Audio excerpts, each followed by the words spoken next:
Welcome into Sports Time. Bryant and Brett with you. Landon Schmidt producing. We're Sports Time. We're with you for the next 3 hours on this busy Monday afternoon. Martin Luther King Jr. Day. Grizzlies in action right now, currently trailing the Timberwolves as the third quarter just getting started. A lot of games throughout the day starting earlier. I think the first game was about 11 a.m., an NBA game between Dallas and Charlotte, and the sports just continues to roll into the nighttime when we have the national championship game between Ohio State and Notre Dame. So a very busy day in the sports world. We'll talk a ton about it throughout today's show. But Brett, how are you this afternoon? Brian, I'm doing well. Very busy, hectic day, very historic day.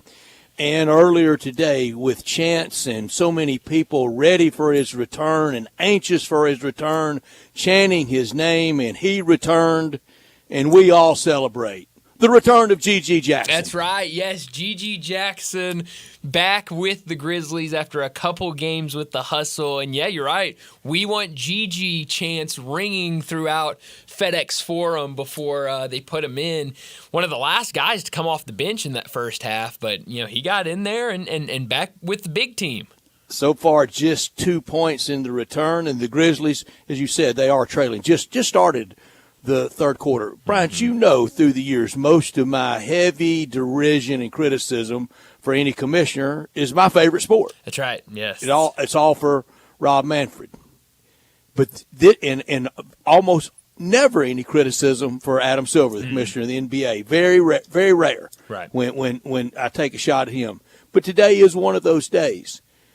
Okay, so we're not going to be the exclusive game like Detroit on Thanksgiving, which that doesn't have near the societal significance of what today has in the country and in Memphis.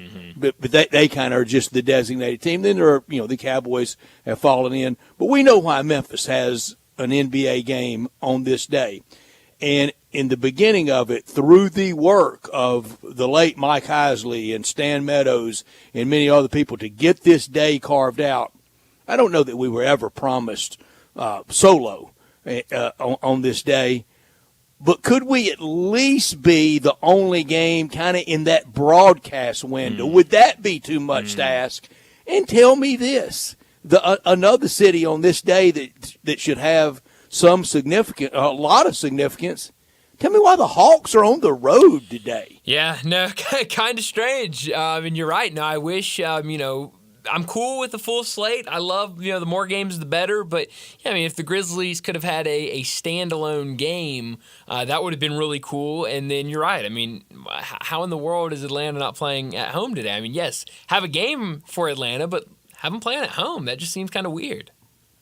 It is, and the very crowded scene today. I think Memphis certainly. I'm reluctant to ever say deserve because it sounds. I deserve this. It sounds whiny. I don't want to do that. But I thought Memphis was going to get a better carve out on this day than it's gotten, and unfortunately, it's just. It's become, just another federal day off for a lot of people. It's not at FedEx Forum with the proceedings that have occurred today and always do, and it is the best day of the year. I was texting with Rob Fisher yesterday about it, and we were texting a lot about how important today is. I just wish we would have a little more emphasis. The national spotlight, the national game.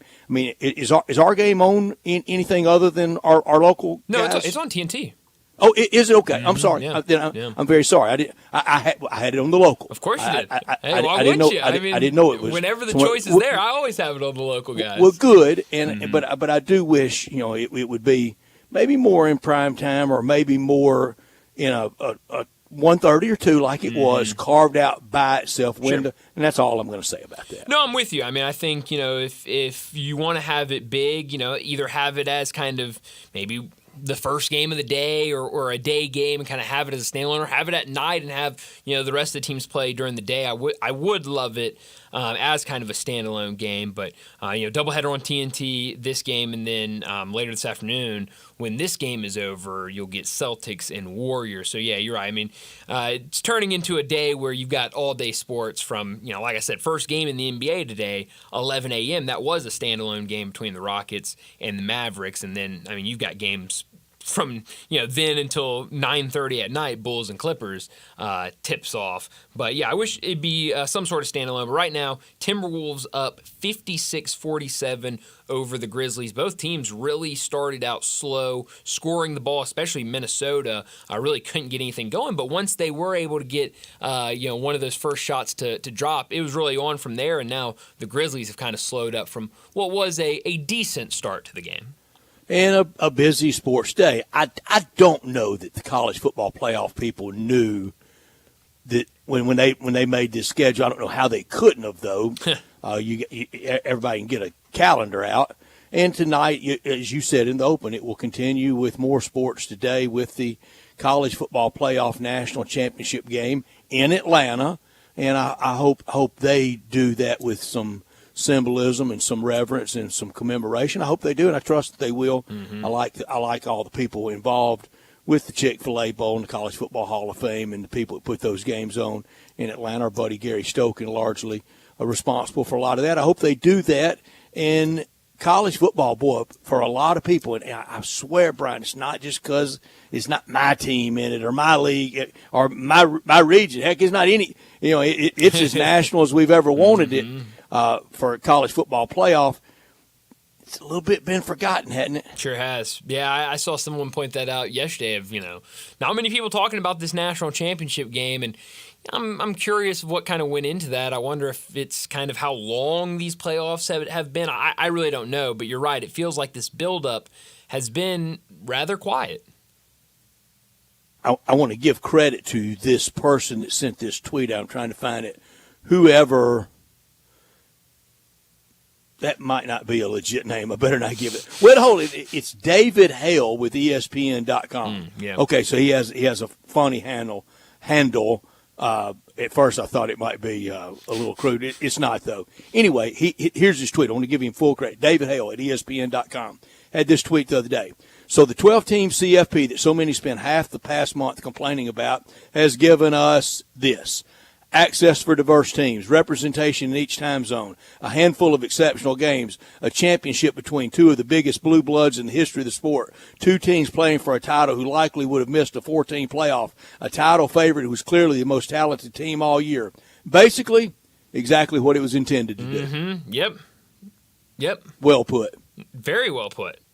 And I think it's going to be a great game. And we talked about those brands and what they've done, especially here recently in the playoffs, but it just doesn't feel like, and when you go kind of back in previous years, it doesn't feel like it's as big as some of these national championships we've gotten.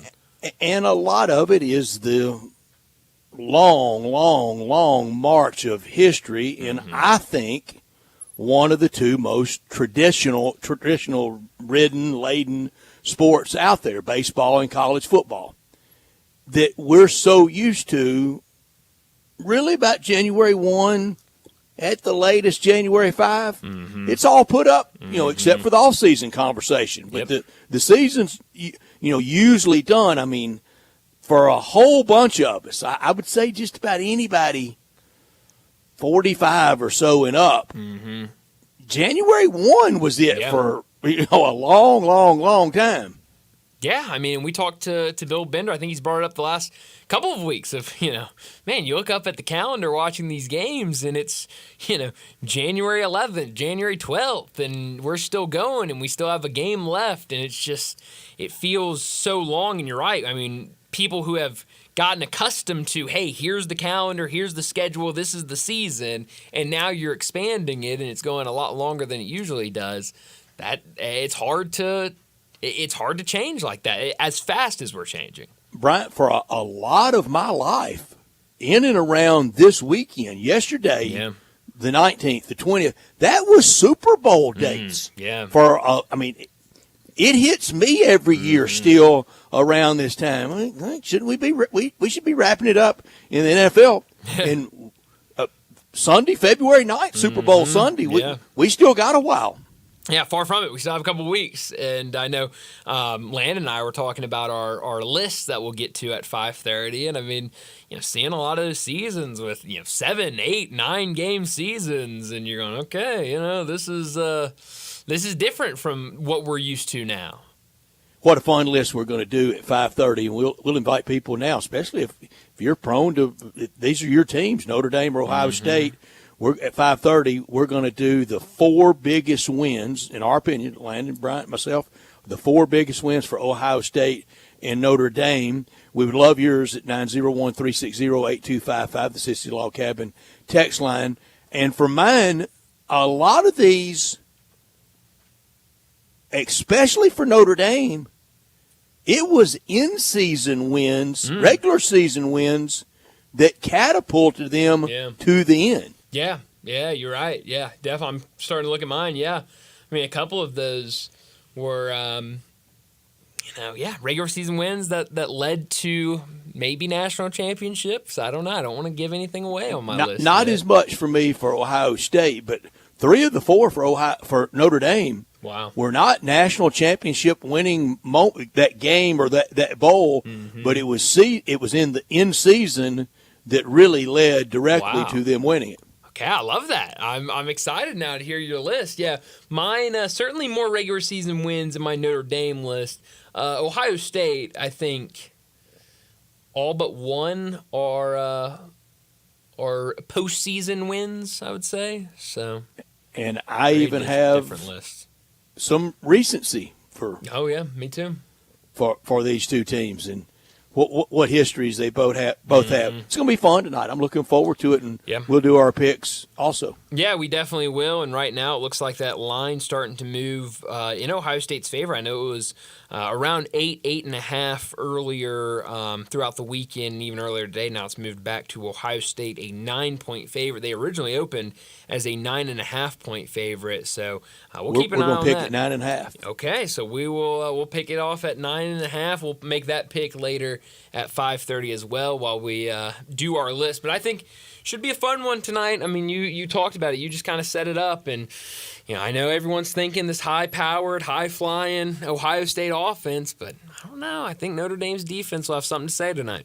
Looking forward to it. Tickets are prices, scout prices, secondary market are very high in Atlanta. A lot of people have descended on the frozen South. Did you see where in Baton Rouge, oh, man, they're expecting 5 to 8 inches of snow and 3 to 5 inches in New Orleans? If you think we freak, and we do, because we're just not accustomed to it, they really do the freak. Oh, yeah. No, that is, wow. Yeah, no, they're not going to know what to do. That's insane. They're just not at all equipped for it. No. I mean, we are, Mobile, but certainly them not. Riley Leonard's hometown, Fairhope, right there by the Grand Hotel. Wow. They're expecting 2 inches there tonight. Wow. All right. Good for them. It's going to be they can have it. White national championship, I guess. Cold here, but I'll take the cold as long as I'm not worried about falling down. That's true. Yeah, no, it is brutally cold outside today. But, hey, that's why you stay inside. And did I scare you with the G.G. Jackson comment? a little bit. But I know you better than that, Brad. Yeah. I know. We're going to keep it on sports. We're going to keep it fun. That's right. Well, let me set up today's show before we get to top and not top story of the day, 3:30. We got to talk about the Tigers and their win yesterday over Charlotte, 77-68 victory for the Tigers. We'll talk about what went well and what did not go so well for the Tigers yesterday afternoon. 3:45, we'll talk about the Grizzlies. At that point, we'll have a little bit better idea of how this game is going right now. 66-57, the score in the third quarter. Grizzlies still trailing. 4 o'clock, David Cobb from CBS Sports. He'll join us, talk some college football and college basketball. We'll get to the national championship game, his thoughts on tonight's game, his pick for tonight's game.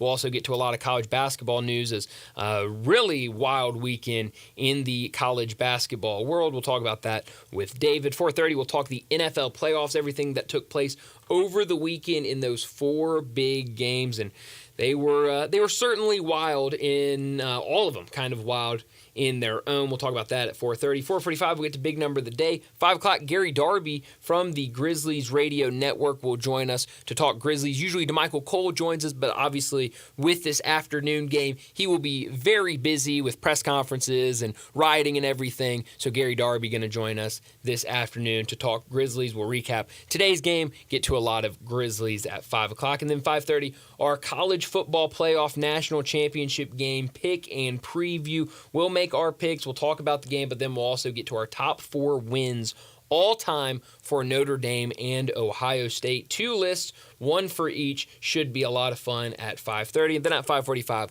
we'll wrap up today's show like we always do with Crunch Time. Let me remind you, we're in our Family Leisure Studios where family and fun come together. It's the floor model sale. All 2024 inventory, it's got to go. Help them make room for 2025. All floor models up to 50% off. Cold plunge tubs starting at $49.99. Hot tubs up to $3,000 off with free steps and chemicals. Pool tables, arcades, ping pong tables, air hockey, foosball tables, now 20 to 60% off. And don't forget about the theater seating, now up to 75% off. It's not too early to start thinking about pool season. Buy now and get on the schedule for install before the rush hits. Only at Family Leisure, 2120 Whitten Road, just north of I-40. We are Sportstime, and we are with you until 6 o'clock, and that's Bryant. I'm Brett, produced by Landon Schmidt, and we want you to be a part of our show by texting or calling 901-360-8255. That's the Sissy's Log Cabin text and talk line. All our guests will appear on that same number, 901-360-8255. Bryant said it. We're always in our Family Leisure Studios, and this hour always brought to you by the great people at Lexus of Memphis at 2600 Ridgeway and online at lexusofmemphis.com. Great offers on all 2025 models and always special leasing options. Drive in luxury and confidence knowing that every new Lexus comes with complimentary first and second maintenance services. Call them at 901-334-9673, but stop by the only Lexus dealership in Memphis at 2600 Ridgeway and put yourself in the driver's seat of the all-new 2025 flagship LS500, and you'll be looking and you'll be driving in style. When you purchase a Lexus, you get top-of-the-line engineering and design, and they make for the safe luxury driving experience. Online at lexusofmemphis.com. Experience amazing at Lexus of Memphis. Top story of the day. Well, my top story of the day has got to be the national championship game tonight, Ohio State versus Notre Dame.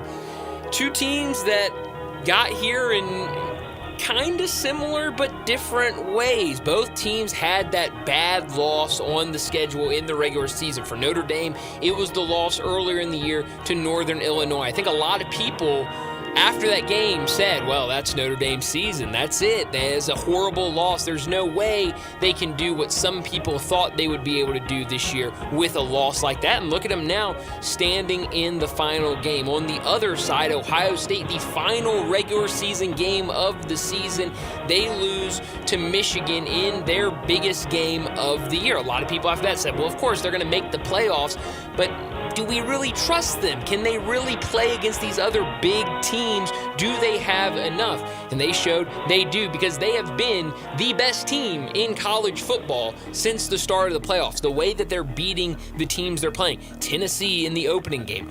Oregon, an undefeated Oregon team that had, they played one of the better games of the season earlier in the year in Eugene when Ohio State traveled up there and lost by a couple of points. And then in the semifinal game against Texas, they have shown their dominance throughout the entire playoffs. Will that dominance continue tonight against Notre Dame? Will be that high-powered offense of Ohio State versus a Notre Dame defense that has been really, really good all season, especially throughout the playoffs. I think Riley Leonard's going to have a nearly, if not perfect game tonight if Notre Dame is going to win. But that line keeps moving up in favor of Ohio State. I'm hoping this is a close game, but at least Vegas thinks that Ohio State, they could win by more than a touchdown. Yeah, both of these quarterbacks are kind of described by a lot of old-timers as all they do is beat you. Yep. And you don't want them beating themselves. And you're right about Riley Leonard. I think he's got to play the game of his life. My top story, Final Four in the Shield all set. Washington at Philly. KC will be hosting Buffalo. Jaden Daniels, his arrival, it's here. He told the world about it. Everybody had to listen. Saquon Barkley, over 200 yards. Kansas City in its 7th straight AFC championship game. And Buffalo and Josh Allen able to top Lamar and the Ravens. Baltimore did just enough to not win. Again, that's what gets them. Lamar Jackson very aggravated after the game yesterday, and I don't blame him. It's always something. It's not all. Of course, it's not all on him, but he joins a big list of greats that hadn't ever been able to win a Super Bowl. He joins a list like Dan Fouts and Phillip Rivers and Donovan McNabb and Fran Tarkenton and Cam Newton. It happens in a ring-driven world. Lamar Jackson doesn't have to hear about it, but I don't think it should be over the top. No.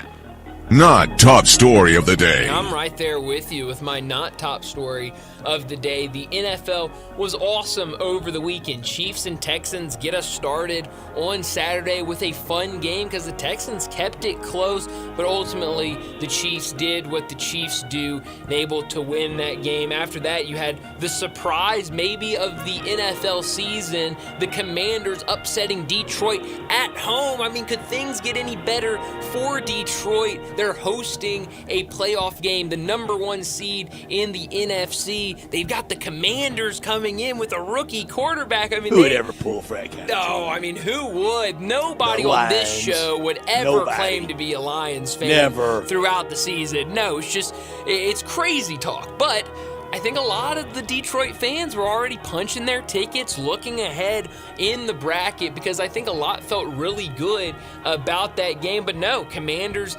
dominate that game from start to finish and beat Detroit. Now Ben Johnson, their offensive coordinator, reported earlier this afternoon, about an hour ago, from Adam Schefter that he has accepted the head coaching job with the Chicago Bears. So now we'll see what he can do with that offense that really has some nice weapons. It's got Caleb Williams at quarterback. Can he turn things around in Chicago? Saquon Barkley showed again what kind of running back he is and how foolish the Giants were to let him walk. Hey, look, maybe it was all good. Maybe it was what needed to be done. But to let him walk and to let him walk to a divisional rival still blows my mind. And then that Bills-Ravens game, how could you want anything more from a playoff game? That game was so much fun, back and forth. Ravens with the opportunity. They score the touchdown, the opportunity for the 2-point conversion. But Mark Andrews, 2 mistakes, 2 very costly mistakes in the fourth quarter. He had the fumble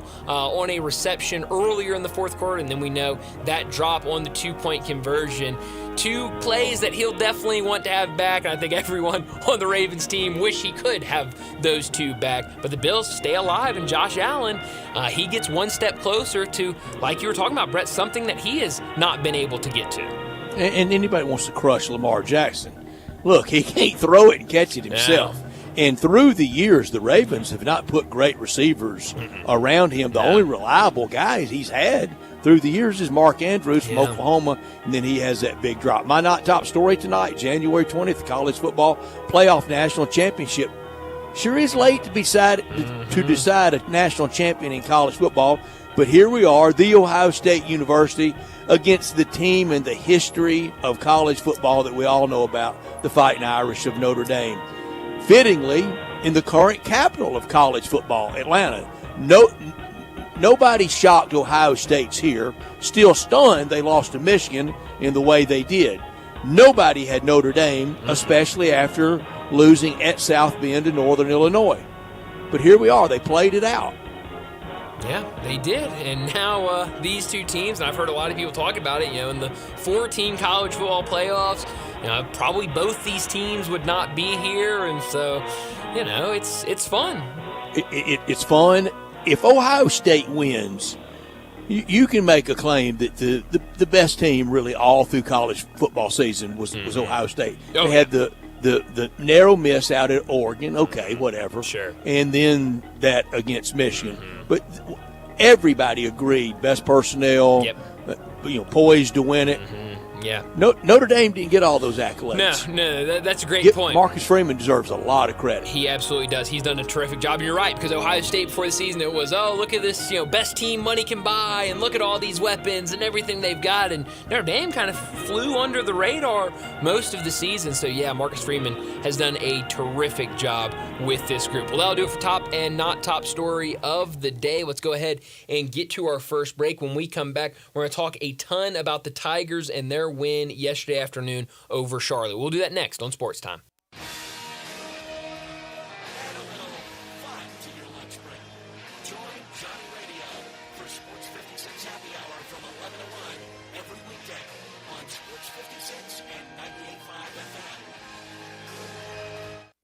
Sean Sewer with XMC Technologies, your local source for the best in office technology for over 30 years. We believe that being a technology partner means meeting our clients' needs as they change over time.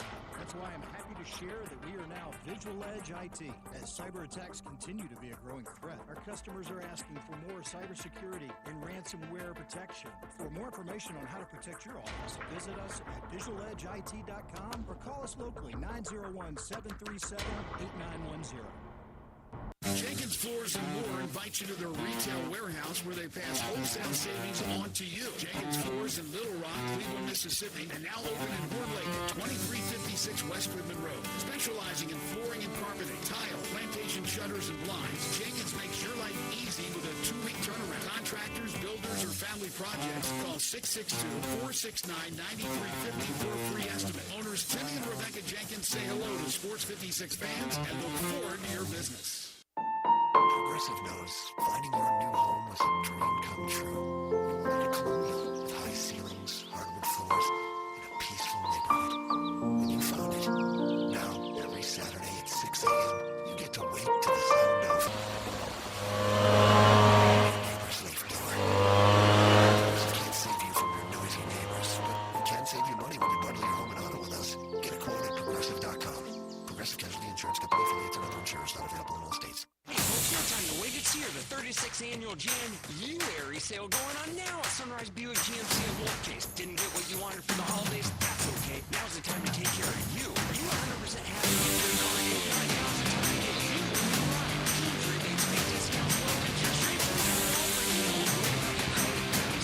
divorce, low pages, no credit. It's all okay at Sunrise.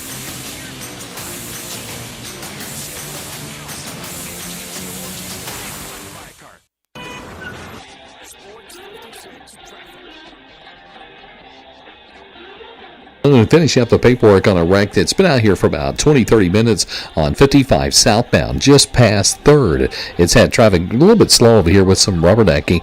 It's still lighter than it normally would be out here this afternoon with a lot of folks off today. Weimer's Jewelry, 7525 Highway 64. They want you to know they are your Valentine's Day headquarters. Shop local and save a lot of money at Weimer's Jewelry. I'm Commander Chuck with your on-time traffic.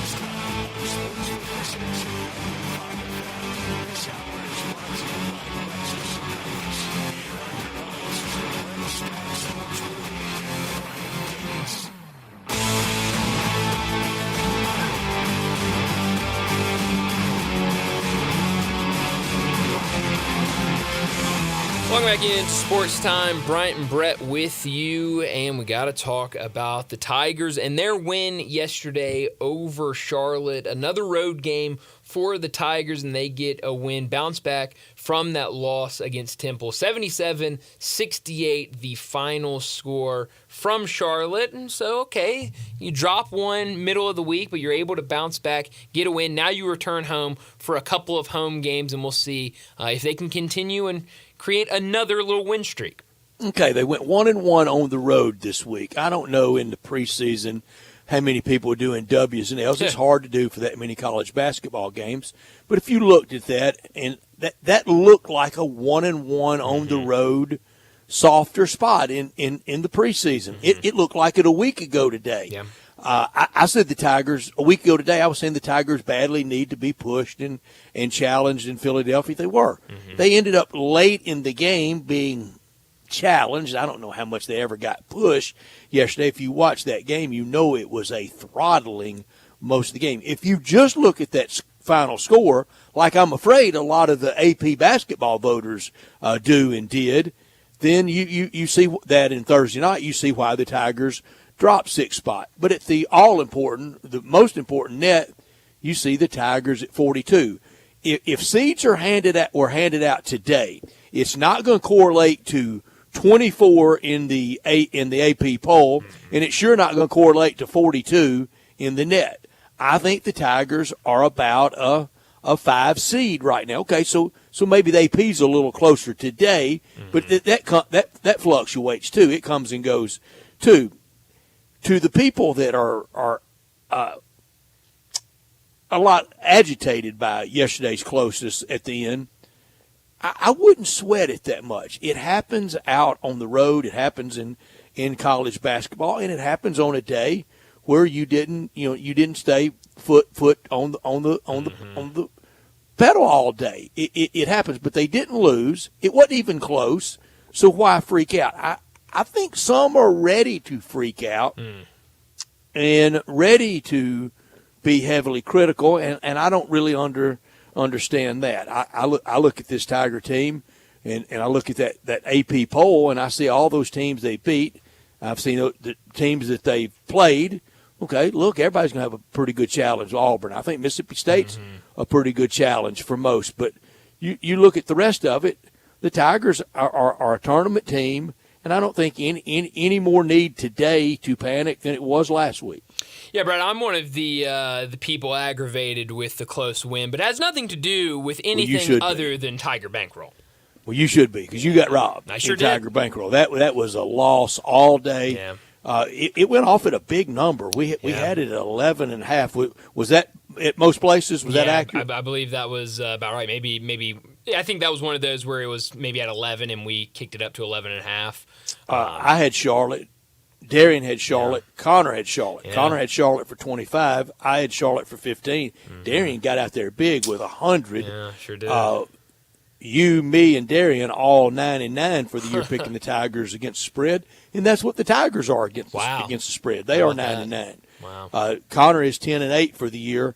So we had close to you. You were the lone wolf, and you really should have won. Yeah. You got robbed. I did. I mean, I was sitting there counting my winnings, feeling really good, and then you have the end of the game where Charlotte outscores Memphis 14-4 in the last 3 minutes and 55 seconds, and they don't end up covering. So how scared are you? Do you think the loss and the narrow win since Florida Atlantic is a sign of something?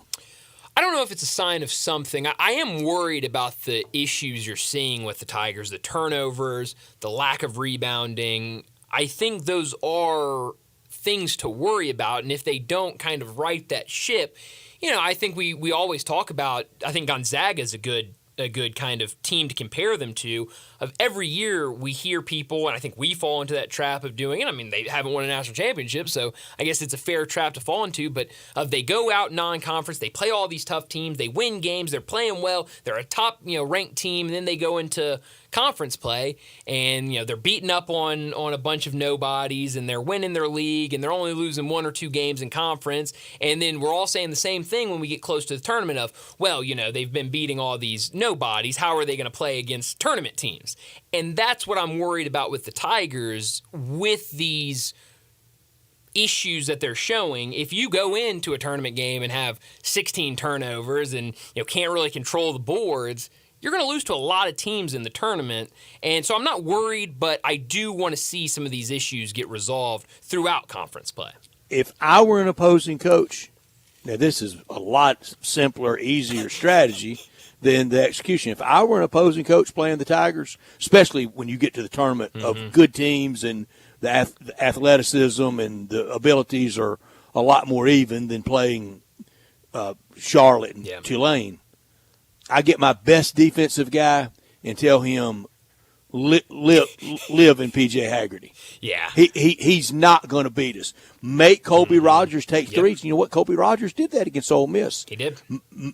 Make Musa have to get those rebounds and stickbacks. He did against Ole Miss. Yeah.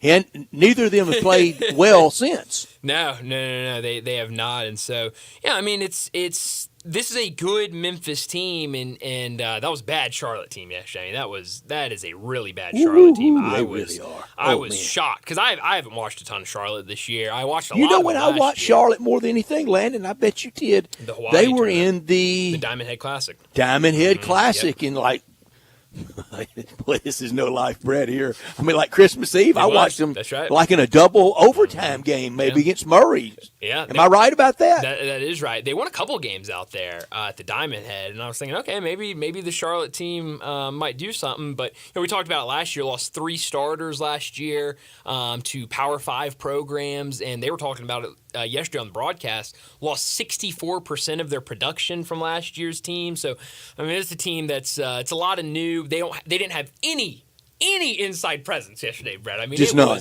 It was crazy. Rec league inside presence. Man, it was bad, and so they were just chunking up threes. I looked it up because I was just curious. That almost could make Scott Van Pelt and Stanford Steve's bad beats. It could. I mean, that was brutal. It was brutal. It was really bad yesterday. I still can't get over it.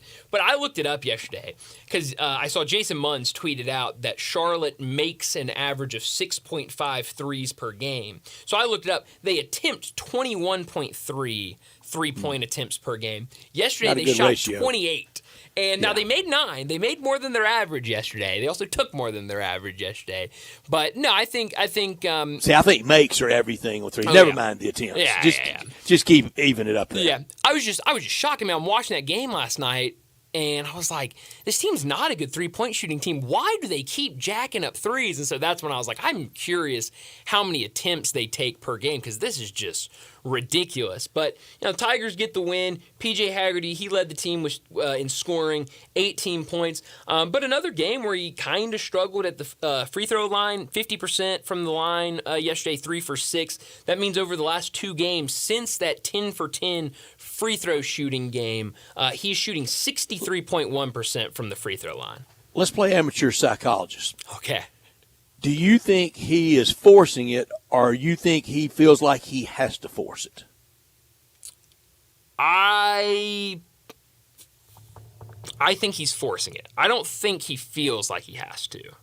But I think that's just who he is. He's got 2 other guards. I'm with does. you. Every now and then, throw it to Rogers. Throw it to Hunter. You've got other options. I mean, this is not just Jeremiah. Everybody clear the blank out and let him work. No, he's got helpers. Yeah. I think a little bit he might be forgetting that. Mm-hmm. Yeah, I think so. And I remember maybe it was one of the exhibition games before the season, kind of watching some of his possessions in particular and going, maybe kick that one out. Maybe don't go up with that. And so I think that's just more his Great game point plan. on those exhibitions. That was against strong competition. I know Auburn and Mississippi State were losses, but you throw in those games against Auburn and State that counted. You throw in the make-believe games that didn't count. Then you throw in the wins.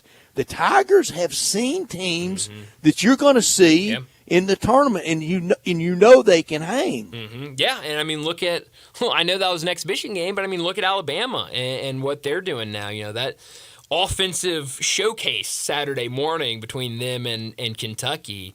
And so, no, I mean, Penny Hardaway, we cannot praise him enough for the non-conference schedule and exhibition schedule he put together. He can't play for them. No. So he sets the schedule, he coaches them up, and then the rest is up to them.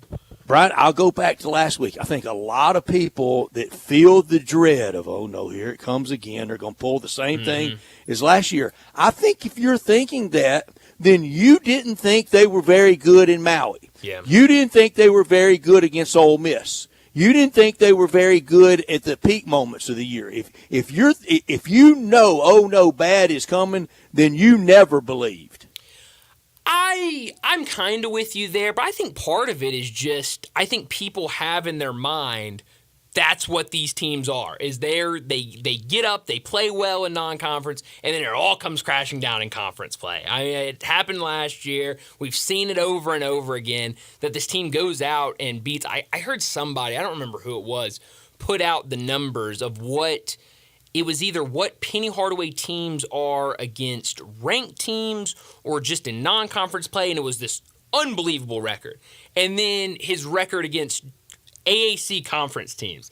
And it was, like a 68, 70% win percentage. And so I think it's probably a little bit of both, but I think people are they feel like they've seen this movie over and over again. And if we get to the point of, oh no, it happened again, I don't know where the recrimination really should start. I'll go back. He cannot play for them.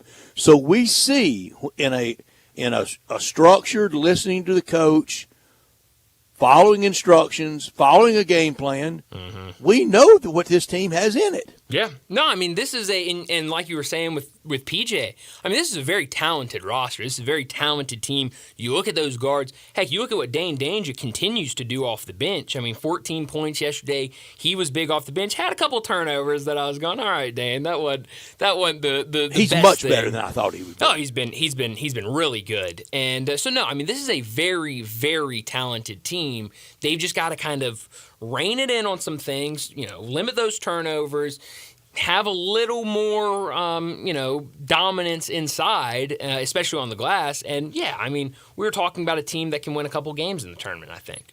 Can't lose at home, and I don't think will. This week, home against Wichita State on Thursday, and next Sunday afternoon against UAB. Yeah. Both of those could be very competitive, but can't and won't lose those. Must stop the whatever's going on at Tulane thing. Yeah, Tulane I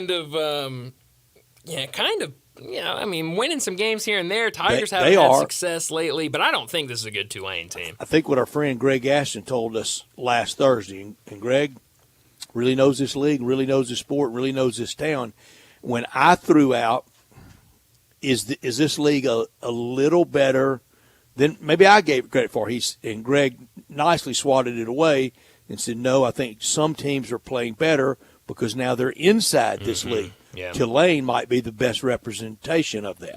Yeah, I mean, I was looking at Tulane. I think it was a great yesterday. take by Greg. It was, and I mean, you look at some of their wins in conference because they've played well since start conference. UTSA, Charlotte. Those were at least two of their wins. I don't remember the other ones off the top of my head. So I don't think Tulane's very good. They're very freshman oriented. I remember before the season seeing they have 6 true freshmen on their roster. I mean they're relying on a lot of freshmen to come off the bench and play big roles. But kind of back to that. Down there has been a little bit of a house of horrors for the Tigers. I mean, they have not had an easy win down there in a really long time. Yeah, and it's been awful. Can't have a repeat of that. And I'll accept some road losses. There's going to be another road loss or two. Yeah. No, I mean, they're going to be. Might even be to Rice. I don't know. I don't know how Rice lost at FAU yesterday. Yeah, that was. Did you see that point spread by any chance? I don't remember it off the top of my head now. I didn't think it was right. Don't go arguing with Vegas on too much. It was FAU at home 10.5 over Rice. Rice led all day, gave it away at the end. Did. Sure, yeah, they were controlling that game for most of the afternoon, and then you're right. Just gave it away at the end. So, there are losses coming. I don't know where they are exactly. Heck, I still 1 or 2. Yeah, definitely. I'd say 1 or 2. I've still got my eyes on that UAB game this weekend. I mean, UAB. You do at home, okay? Yeah. I think both those games. I think UAB is going to bring. If you're going to lose at home, okay. Sure, UAB's maybe the one, but this year UAB, I don't know. You lose that game, and a lot of people are going to. Go back to what UAB did in the non-conference. So, no, I mean, we knew they were going to lose. We know, it's very likely they lose a couple more games. That's just how conference basketball goes. So we will see. But, nice to see them get back to their winning ways yesterday with that win over Charlotte. And we will catch up with him after the Super Bowl and start a regular Monday visit with our friend Shelby Mast at bracketwag.com, noted bracketologist out there. At a lot of various places. Today, he has the Memphis Tigers as a 5 seed. Okay. He has Ole Miss as a 5 seed. All right. Let's say both of them stay on that trajectory, and one of them got into 4 seed country, and the other one was a 5 seed. and got in the same bracket. Guess who would meet if both won in the first round? They would. 4s and 5s. Oof, man. That'd be fun. Wouldn't That'd it? be fun. Yeah, that or somehow kind of falling in with Tennessee somewhere. Those two would be really Shelby fun. has them right now in Tennessee's bracket, but has Tennessee 2, Memphis 5. Yeah. That would be first night of second weekend, wouldn't it? Yeah, that's right. Wouldn't that be glorious? That'd be fun. That'd be Would really be. fun. And if Memphis can kind of get this uncomfortable period, this unease worked out, get to the tournament, and the pressure off a little bit for everyone. Yeah. The fans, the coaches, the players, pressure off and just cut loose. I swear I think they can hang with a lot. Yeah, no, they showed in the I don't non-conference. know. We saw they couldn't hang with Auburn. I don't know if they can hang with Auburn and Duke, and Yeah, that's about it. those teams have certainly separated themselves and reflected in the AP Top 25 earlier today. in But 1 when and you 2. would run into them, okay. It'd be pretty late. Great Yeah, year. yeah, sure. Yeah, you run into those teams, it's probably pretty late, and you say, okay, that's fine. I'm in team. Don't panic at all. Yeah, no, me neither. Me neither. But let's go ahead and get to another break. Quick update. I know we're going to talk about it when we return, but 2-point game right now down at FedEx Forum, 95-93. The Grizzlies have gotten back into this game, about 5.5 minutes left. We'll talk about that, what the Grizzlies have done this afternoon against Minnesota. We'll do all of that next on Sports Time.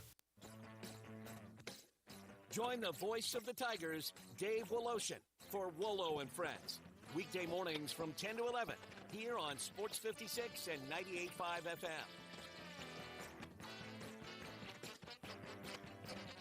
Locally owned and operated for over 40 years, Automatic Gates Construction tailors custom gate solutions for all your residential, commercial, and industrial needs, including repairs, maintenance, and installation. Automatic Gates Construction specializes in designing and installing automatic gates and fencing that seamlessly blends security, functionality, and aesthetic appeal. Elevate the safety and efficiency of your property with a premium gate solution. Automatic Gates Construction at myautomaticgates.com.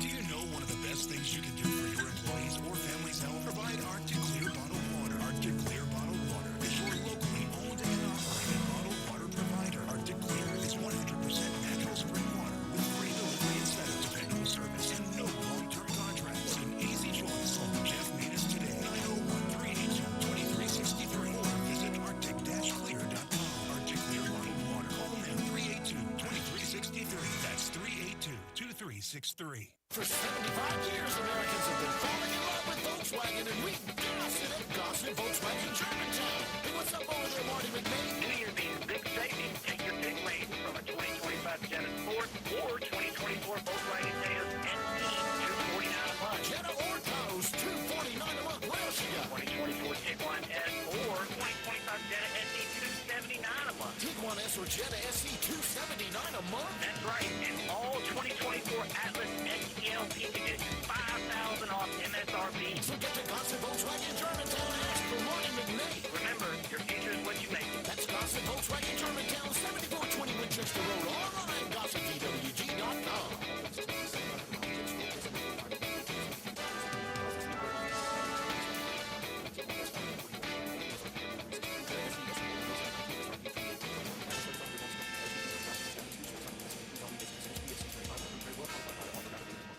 The Family Leisure floor model sales happening right now through the end of January. Family Leisure has got to get rid of all the 2024 inventory because all the new 2025 items are starting to arrive. All floor models are up to 50% off. You want a cold plunge tub? They start at $49.99. Go the other route with a hot tub. Get $3,000 off with free steps and chemicals. Family Leisure has pool tables, arcades, ping pong, air hockey, even baseball tables from 20 to 60% off. Want beer sitting? Family Leisure has beer sitting up to 75% off. Plus, now's the time to start thinking about pool seats. You can buy it now, get on the installation schedule, and be ready before everyone else. Special financing is also available. Hey, if you want to get free delivery on any of these items, you just tell the phone staff at Family Leisure that you heard this commercial. It's the floor model show now through the end of January. Family Leisure, we run it I-40. Family and fun.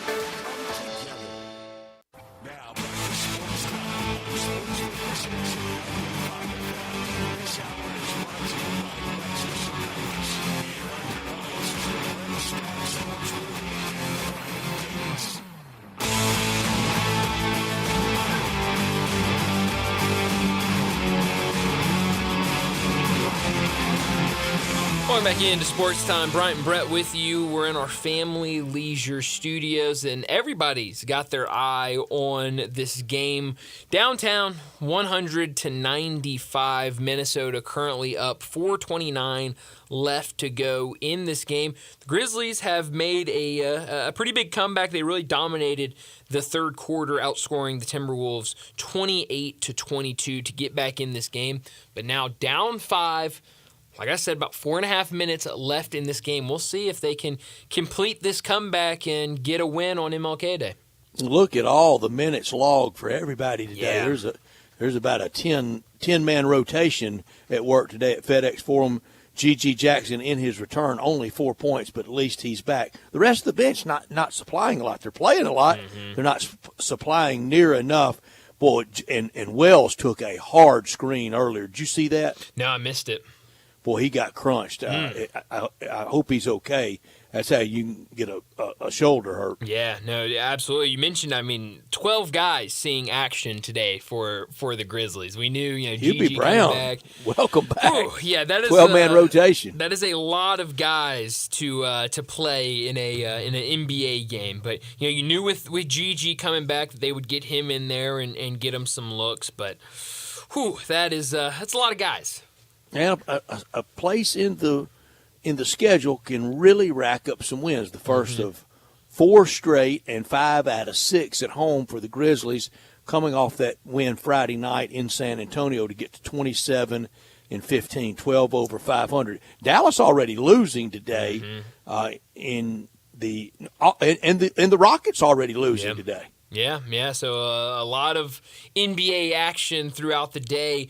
But, you're right. If you can, come back and win this game, this afternoon, then it gets really easy after this one over the next 3. Hornets at home. Hornets have really struggled. Like you mentioned, did get a nice win today at home over Dallas. Then you've got New Orleans, they're playing better since Zion has returned. They're getting a little more healthy, but still, 11-32 on the season. And then you've got the Utah Jazz, who have really struggled, 10-30 on the season. So, you can really stack up wins before you have to hit the road and face 2 really tough games. Knicks on the road, and then our old buddy, the Houston Rockets on the road. Yeah, a win today, and only one back in the all-important loss column of the Rockets. Wells with the free throw to make it 100-98. Minnesota leads by 2 with less than 4 minutes play. It's forever to play in the NBA. Of course, yeah, no, it's these games get stretched out, and I know this Golden State game's supposed to start around 4. We know that'll probably be closer to 4:15. But Brad, I wouldn't hate overtime here this afternoon. Give me a little OT Grizzlies basketball on MLK Day. I'd like that. You saw the list of honorees today. They always nail it. Is there anybody out there in sport that you wish would come back and be honored here on MLK Day for those legacy awards? Do you, if you could tell the committee that decides, do you have one? That's a good question. No, I haven't really thought about it. I think that's a better question for you. Who would you like to see? Mine's easy, and kind of from the area, but did so much with his great career, and now getting older. Mine would be Coach Nolan Richardson. No, that's a really good one. That's a really good one.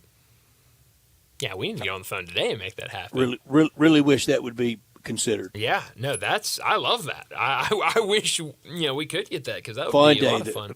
Willie Mays has been honored through the years. The great Kareem Abdul-Jabbar was honored. Wasn't Ozzie Smith a few years ago? That's right. Ozzie Smith was. Yeah, the Wizard of Oz was, and I think it would be appropriate for Coach Richardson. Yeah, it really would be. And, every year you get some great people in here on this day. I know they had a really good group this year. They've been kind of going in and out, I believe, on both broadcasts, national and local, doing interviews with those people and kind of talking with them, which is always fun to see. I know our friend Darian Newsom, he went up there to the symposium earlier today, and he's at the game right now. So I'm excited when I see him next to ask him how that was, because I've never been. I've never really had the opportunity Brian, to go, and it's something I really do want to go, because I think it always looks so much fun, and just something I haven't been able to do yet.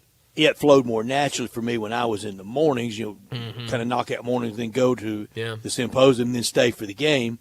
I do wish, back to kind of my earlier slight complaint, ever so slight, but I wish this game was a little more prominently featured and not just thrown in as a part of the day. Yeah, no, I'm with you. I think, if you had an afternoon standalone game or maybe even a night standalone game where that is the, TNT national broadcast only game on, let's all turn our eyes to Memphis, that'd be fun. And, unfortunately, this day has turned into a day where you get all-day games no matter the sport. I mean, NBA, I mentioned it, 11 a.m. game, and you mentioned Rockets and Pistons have already played, so already 2 games gone final. NHL, they've had games all day. College basketball has had games all day. So, this has really turned into a day with a lot of people off work, school out, that, teams and leagues are taking that to their advantage and trying to get some day games in. And next year, we're going to have the same thing with the college football playoff national championship game. Next year, this day, it'll be January 19th. That's the commemoration and celebration, the federal holiday for Dr. Martin Luther King, and that is the date scheduled for the national championship game next year. Yeah, I guess that makes sense until something changes in terms of schedule or teams in the playoffs. I guess that would line up with them always trying to get a Monday night national championship game. That would line up every year with MLK Day, I guess. Yeah, and I don't want that. Yeah, I never really thought about that. That's strange. I knew obviously today was the national championship game, but I did not. It didn't really click with me of, hey, yeah, as long as things don't change, that's how it's going to be every year. Yeah, I'm trying to look and see next year for the college football playoff. The national championship game will be Monday night, January 19th in Miami at Hard Rock Stadium. Yeah. So I guess we'll get used to that until things change. A little afternoon Grizzlies, and then the national championship game that night. But yeah, again, this game is close. It's going to go down to the final seconds. Right now, Grizzlies up 102-100. About 3 minutes left to go in the game. We'll see if they can hold on and get a big win over Minnesota. Let's go ahead and get to another break. Wrap up our first hour. When we return, we're talking some college football and college basketball with our friend David Cobb.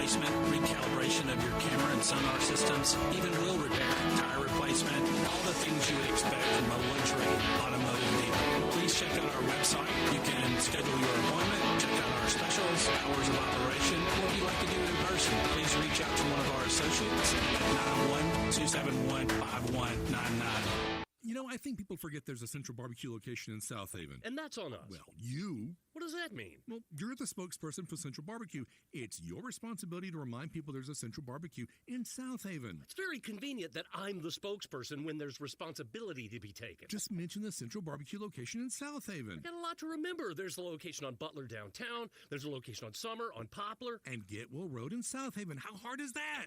I've heard you call yourself a spokesperson for Central Barbecue. Well, it was just to pick up chicks. Progressive knows finding your new home was a dream come true. At a colonial with high ceilings, hardwood floors, and a peaceful neighborhood. When you found it, now every Saturday at 6 a.m., you get to wake to the sound of your neighbor's leaf blower. Progressive can't save you from your noisy neighbors, but we can save you money when you bundle your home and auto with us. Get a quote at Progressive.com. Progressive Casualty Insurance Company affiliates and other insurers not available in all states. If you need glass replaced, there's only one name you need to know. Benswinger Glass, the largest full-service glass company in the U.S. They've been an industry leader for over 145 years. For all your residential, commercial, or auto glass needs, Benswinger Glass is the name you need to know. 24-hour emergency service for all commercial customers, plus a nationwide warranty on all professionally installed glass. Visit Benswinger Glass in Midtown at 340 South Hollywood, across from the Liberty Bowl. Visit BenswingerGlass.com. Benswinger Glass. Sports 56 traffic. Well, good afternoon. A couple of minor accidents out here the last 15, 20 minutes now. There's a couple of spots where it's moving around, especially going outbound on Sam Cooper, coming past Perkins. Looks pretty good right now as we check it out live on 240 eastbound from Mill Branch all the way out to 385 Bill Morris Parkway. Listen, Weimer's Jewelry, 7525 Highway 64 is your Valentine's Day headquarters. Go by and see them. You'll save a lot of money by shopping local at Weimer's Jewelry. I'm Commander Chuck with your on-time traffic.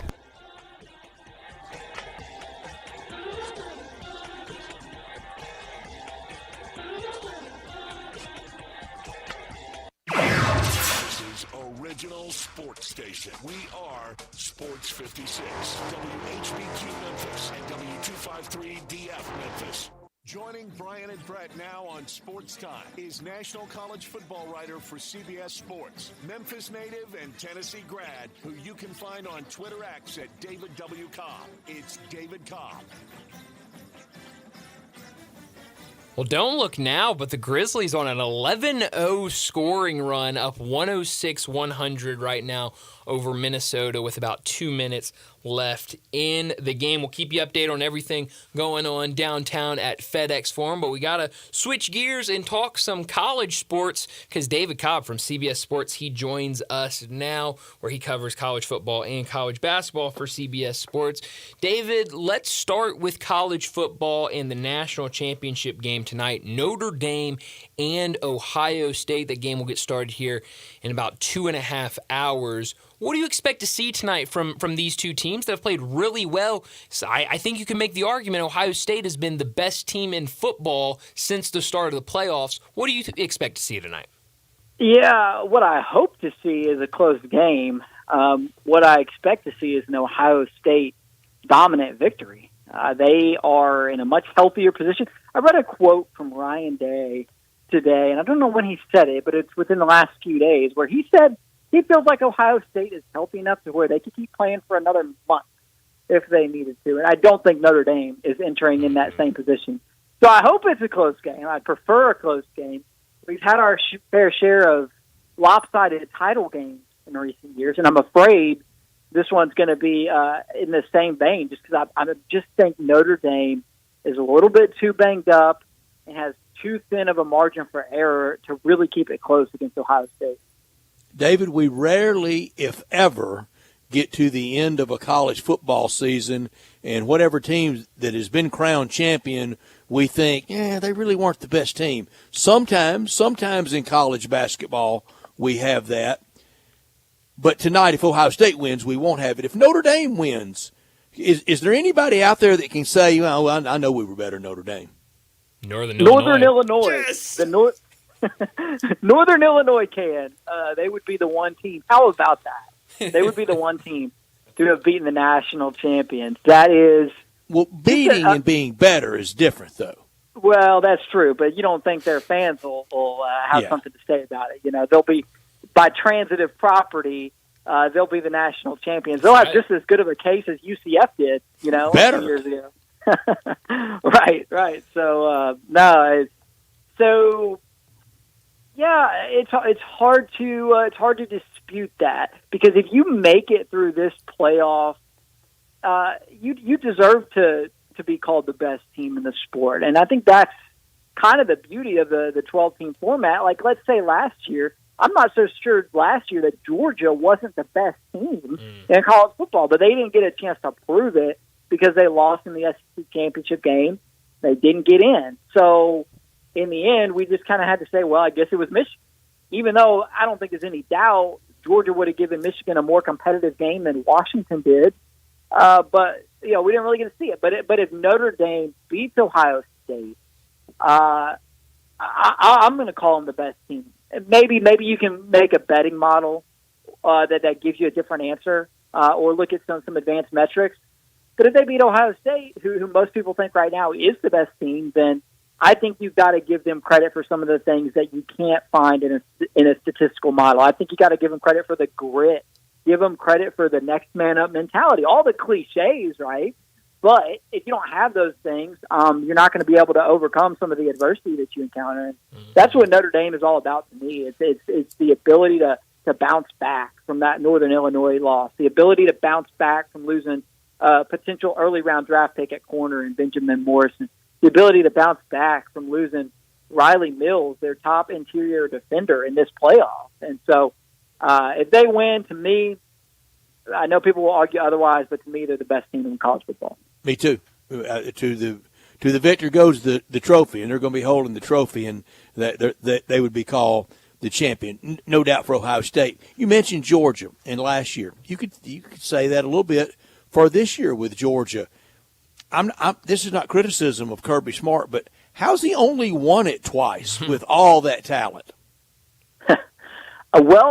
I think what you see is the potential reality that Dan Lanning had a lot to do with their titles. And then Todd Monken did too. A downgrade perhaps there in the coordinator jobs. And so, I mean, Glenn Schumann's a good coordinator and Mike Bobo's okay, but I think their offensive play calling this past season was pretty vanilla, pretty uninspired. I think they pretty much forgot about the fact that they had elite tight ends. Even after losing Brock Bowers, Georgia had an embarrassment of riches at tight end that they refused to fully utilize. So I think for Kirby, it's an issue of getting the right staff around him because the talent certainly isn't a problem. I don't think there's any question about that. But it's hard to win. It's hard to win titles. He went back-to-back. He's the dean of the sport right now still, in my opinion, regardless of what happens tonight. But, man, next season they are going to be under the microscope within that fan base because, you know what? Until the end, Nick Saban never went 3 seasons without a title. And if Georgia doesn't win next year, that'll be their third. And that would make him on par with what Saban did over his last 3 years. But if you want to be compared to the GOAT, you need to hang another banner next season. Yeah. David, are we playing football too long now in college? I mean, I saw someone post on Twitter that it feels like nobody's talking about the national championship game, and it's tomorrow night, and now we're here, and it still feels like, okay, it's happening tonight. Obviously, a lot going on today, but it's January 20th, and we're about to crown the national championship. Do you think the season is too long now that we've expanded the playoffs? Yes. It goes too long. It felt like this morning on Hot Take TV that it was we interrupt our regular NFL coverage to bring you the perfunctory 30 seconds of college football coverage. Hurry up and get it over with. Yeah, right. And that's not a problem with the way college football is covered. That's a problem with the college football calendar. Because you have to realize you're always going to be number 2 to the NFL, and you are number 2. I mean, there's more interest in college football than there is in the NBA. Distinctly number 2, yeah.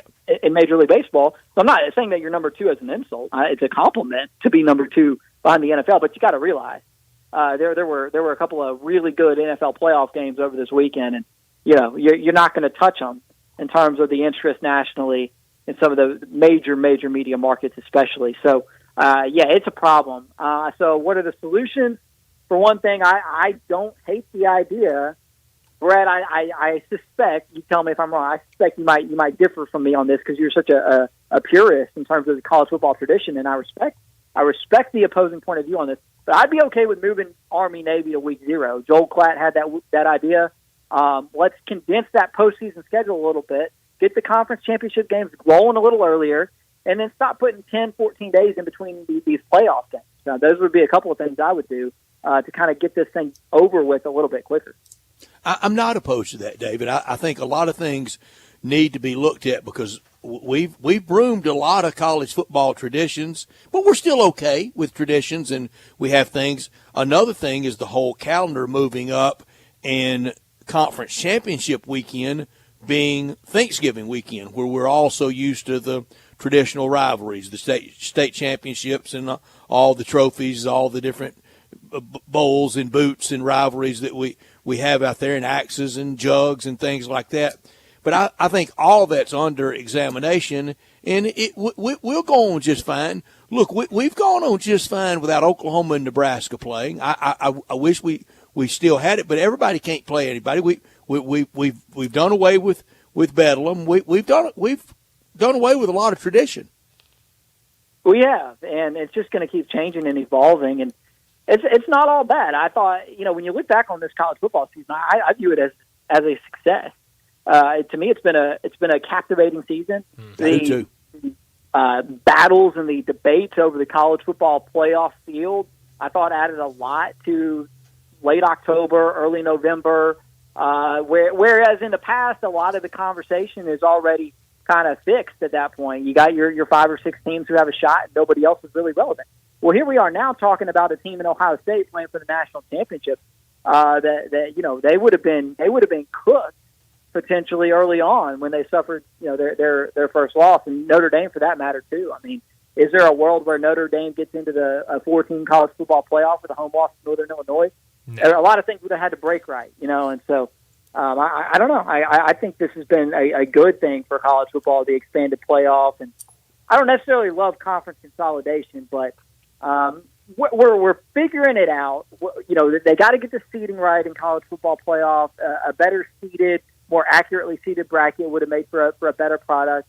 But nothing is perfect on the first go round, and so I'm willing to give them a little bit of slack here, just with all the moving pieces, the House settlement, conference consolidation, new playoff. Like they didn't get it exactly right on the first try, but I still think overall, in spite of all these changes we're seeing, that college football is in as good of a place as it's ever been. Amen. David, Bryant can attest. I thought a little bit of grace to the poobahs of college football. It's easy to crack on them and crack on the committee and crack on Greg Sankey, but this was the first step. It was a big step, too. I mean, to go from polls voting for it to BCS 2 teams to 4 teams, then all of a sudden to 12. It was a little bit of a shock to our system, and we'll work our way through it. Our guest is David Cobb from CBS Sports. He's on our Sissy's Log Cabin guest line. So with that, the SEC is going to have some tough questions. They're going to stay at 8 until the money gets right in the rights fee world. We know the schedule for next year. We don't know the conference schedule beyond. David, you asked me about Army-Navy. Would you be okay if we went through in the college in the SEC scheduling world and we got rid of third Saturday in October? We got rid of cocktail party. We got rid of Ole Miss and Mississippi State meeting every year. We got to have the Egg Bowl. that one's got to be sacred. We got to have the Egg Bowl. We got to. Well, we live without it on Thanksgiving night. We know we can. No, I can't get on board. I can't go that far. I got to have the Egg Bowl. I got to have, now that we got them back in the same conference, we got to have Texas versus Texas A&M. We got to have Alabama versus Auburn. We got to have Florida versus Georgia. And I mean, there might be a couple of more that just aren't coming to mind right out of pocket. But like, we got to protect those. But if we got to go to a schedule that is a little bit more loose in terms of like, I don't have to see Tennessee, Kentucky every year. I know that's a rival, and they play for a beer barrel at one point in time, but it's not going to break my heart if Tennessee and Kentucky don't play every year. It's not going to break my heart if Arkansas and Missouri don't play every year. So you want to protect one, right? You want to keep one of the like Alabama and Auburn, which that could be the end of third Saturday then, if that's the case. It could be, but you would still play it occasionally, and it would still have significance when you played it. It wouldn't be annual, but there would still be meaning behind it. In fact, you could argue instead of Alabama getting to smoke a cigar almost every year, if they only got to do it every 3 or 4, or now that Tennessee is kind of back under Josh Heupel, they've gotten back into that tradition, and it's special when it happens. That one's tough. That one's right on the line for me, because if you're only going to protect one for each team, then I think you have to protect Auburn for Alabama. Now, from the Tennessee point of view, I think you would pick Alabama because of how big those moments have been in the last couple of years under Heupel when you've beaten Alabama and you get to have that moment. Well, you're going to have a fight over Georgia, though, because some Tennessee fans would say, let's keep Georgia if you're just going to have one, and you're not going to get to keep Bama because Bama's one's going to be Auburn. But then you're going to have Florida and Georgia fighting over each other, and then the Donnybrook zone. Yeah, it's tough when you get, especially for Tennessee, because Tennessee's got a historical rivalry with Alabama, formed a fantastic rivalry with Florida over the 1990s and early 2000s. That still means a lot to my generation. Then you have the geographical rivalries that have been played annually for millenniums with Kentucky and Vanderbilt, and not to mention Georgia, which that's been a very intense and highly important series as of late as well. So the problem for Tennessee is it almost feels like everybody's a rival in terms of Alabama and then most of what used to be the SEC East. if you're Josh Heupel, though, you'd be like, I'm okay with Vanderbilt being my annual opponent. That's okay with me. Obviously, but can't you hear Tennessee fans now going, so we're going to lose third Saturday in October just when Alabama got gettable? That's a great point. That's a fantastic point. I mean, they won 2 out of the last 3 in the series, so it's that would be tough. But I mean, am I right? Like if you're only going to go to 1, so you're going to play 8 conference games, 1 protected rival, and then play 7 games against other league opponents, and then play the other 7, each year, which is on the table, which would make sense. In that format, it's got to be Alabama-Auburn, right? I mean, you can't get away. You can't get rid of the Iron Bowl, and that means third Saturday in October is on the block. But you would still play. That would be the end of Ole Miss LSU. Now, it doesn't mean as much. Well, LSU tells Ole Miss how much it doesn't mean to them, and then every time they win down there, they storm the field while telling us that game really doesn't matter. But you're out here parading around on the field. And if you only had 1, we would keep Texas OU, wouldn't we? And then there goes A&M in Texas. Yeah.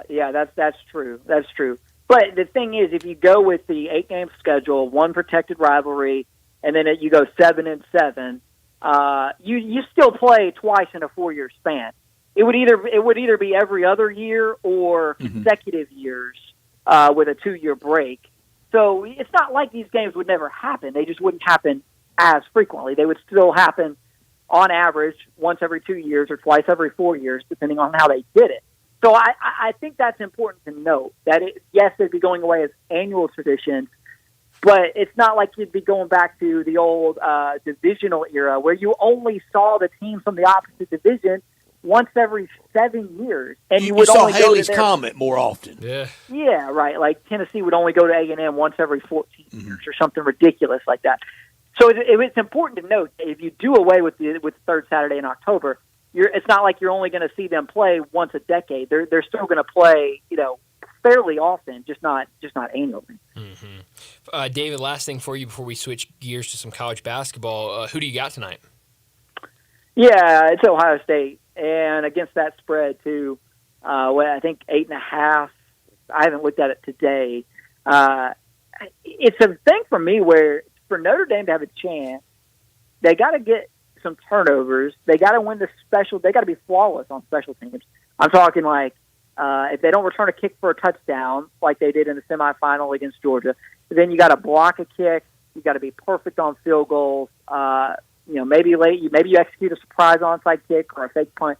They're going to have to generate their own breaks via turnovers and via special teams. So I think when you just line up Ohio State and Notre Dame and play down to down, no turnover luck, no special teams variance, Ohio State's a better team. So they're going to have to rely on Ohio State making some mistakes and kind of creating their own luck if they want to have a chance. And so those are things you just can't predict or depend on. And so I'm going with Ohio State.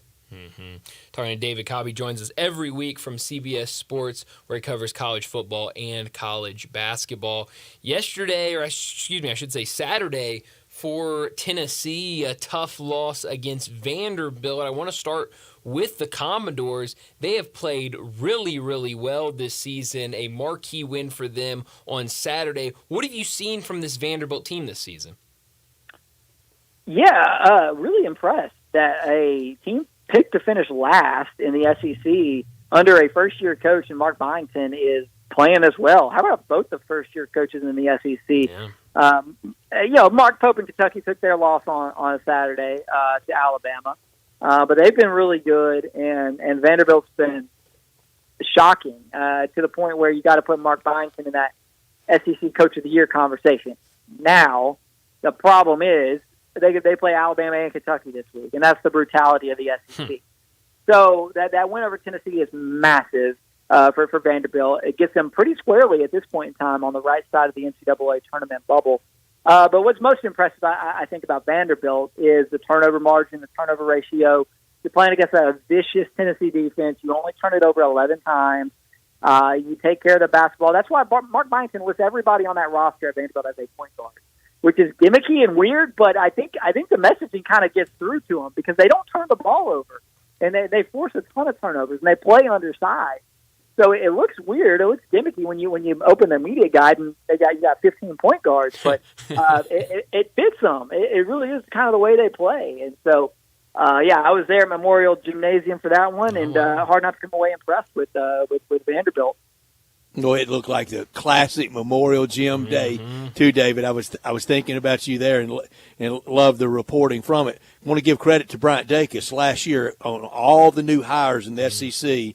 He said, "Look out for Mark Byington." He talked about it a bunch, and he's living up. Byington's living up to it. Sure is. Yeah, and the cool thing about his roster is that he's actually got a handful of guys who can come back next season. A lot of times you see these first-year coaches, by necessity, just stack their roster with transfers, but they're all in their last year. That's not necessarily the case with Vanderbilt. So not only has he created a situation now where they've got a chance to make the NCAA tournament for the first time since 2017 in his first season, which in and of itself would be really impressive, but they've also got a foundation in place to where if they can keep some of these guys with multiple years of eligibility, they could build on it and continue to be successful into next season. So it's not necessarily going to be a fully overhauled roster in year two. So that's, I think, a really good job of roster building where, at Vanderbilt you got the tough academic standards, the NIL limitations compared to the rest of the league. So for him to get a roster with enough talent to come in here and do this out of the gate, it's incredible. He's doing a phenomenal job. It's a 6 week from now better question, but right now all these bids, all these really preferred bids for the SEC, how many Final Four teams? You got to have at least one, but it's hard to say they'll get more than one because it's just not been a league that's had a ton of deep NCAA tournament success in recent years. You get your occasional burst from a South Carolina. Kentucky had its couple of appearances under John Calipari. Of course, Nate Oates last season. Bruce Pearl had one. I mean, it's kind of been spotty. It's been a few programs with that breakthrough here and there, but until I see this league and some of these coaches who are great coaches but not necessarily proven in March, until I see it, until I see the ACC actually go out and struggle in the NCAA tournament, as bad as that conference is, they have a way of overperforming in March. I can't sit here and say with confidence that the SEC is going to have more than one in the Final Four. I mean, they got more than one that are capable of it, without a doubt. And do you really want to be celebrating 7, 8, and 9 seeds that much? No, not at all. But I mean, they'll have some in that range. I think the ultimate success of the SEC will kind of be defined by how many you get to the second weekend. Because if you get 12 in, but there's only 3 left after the first weekend, then that really invalidates what you thought you accomplished during the regular season. But if you get 12 in and 6 out of the Sweet 16 are your programs, then I think that shows your strength. And then, from there, whatever happens. It's March, but you can't go out there and just completely squander the first weekend. That would be, to me, kind of the trap where the SEC ends up looking like it was a bit of a fraud. Yeah, well, it's going to be fun to watch. David, as always, thanks so much for joining us. Enjoy the national championship tonight, and we'll do it again next week. All right, guys, enjoy it. Thanks, David. Thank you. David Cobb with us from CBS Sports every week. He was on our Sissy's Log Cabin guest line, and we appreciate that. Brian, David and I are on the same page on this SEC college basketball superiority, supremacy. Don't hand it out on January 20th. Yeah. Hand it out second weekend. Yeah. Not even Selection Sunday. Right, yeah, and you've been saying that really since, early in non-conference when we're seeing, bracketologists with 13 teams in, and, that's great in November, but, what does it mean? Yeah, what does it mean in middle to late March? And that's really when it matters. Kentucky has been a big disappointment through the years. Maybe it won't be as much now with Mark Pope. And then last year Yale happened, to Auburn. So it can happen. Hey, everybody, I know the best thing about a new year is getting something new to drive. And you can do that in Olive Branch at All-Star Chevrolet, where all the Silverados are. Get $1,500 back in extra savings when you trade in a 2011 or newer passenger car or light-duty truck. 1.9 financing on new Blazers or 2.9 with no payments for 90 days on that new Equinox. You can be payment-free until April, and your good credit deserves it, and your good credit gets it at All-Star Chevrolet. First exit on Highway 78 after you cross into Mississippi. Take Kraft Goodman Road, and you're there. And if you're law enforcement, first responder, recent grad, military, healthcare worker, educator, instant, extra $500 off everything. Nobody has the certified and pre-owned like All-Star Chevy, Silverados, Sierra trucks, Nissans, Toyotas, Fords, Jeeps.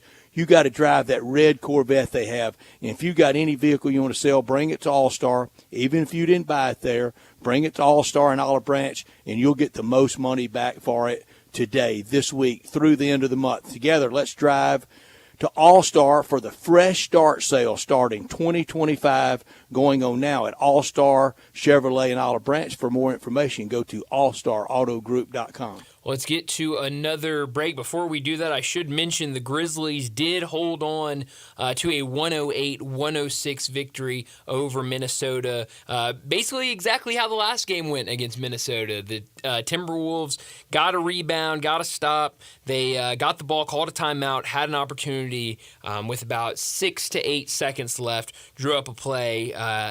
Anthony Edwards got a look at three. It wasn't a great look, and he missed the three-point attempt. So the Grizzlies win 108-106. They now improve to 28-15. We'll talk more about that game and the Grizzlies about 5 o'clock when Gary Darby joins us from the Grizzlies Radio Network. But let's get to a break, and when we return, we're going to talk a lot about the NFL playoffs and everything we saw over the weekend. That's next on Sports Time. Broadcasting from the Family Leisure Studio, we are Sports 56 and 98.5 FM.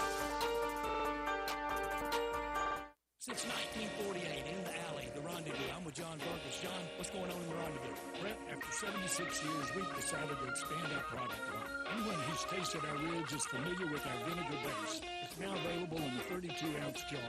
It's so good to base or marinate all meats. I even put a little bit on turnip greens. Something we've been using at the restaurant or in our house has been the Greek seasoning.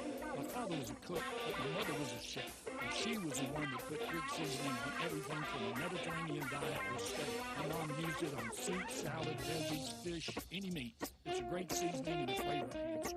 My brother Nick figured out salt and pepper is more than just McCormick's and Morton's. He's come up with the perfect blend we use to coat our shoulders and our brisket, and he used to make it for his friends as Christmas gifts, and they loved it. All these products are available at Rendezvous or online for shipping as gifts and in many grocery stores. And if they're not in your favorite grocery store, ask your grocer to stock it. A beloved family affair is still going strong since 1948. Rendezvous. A Gain Scent Bead story.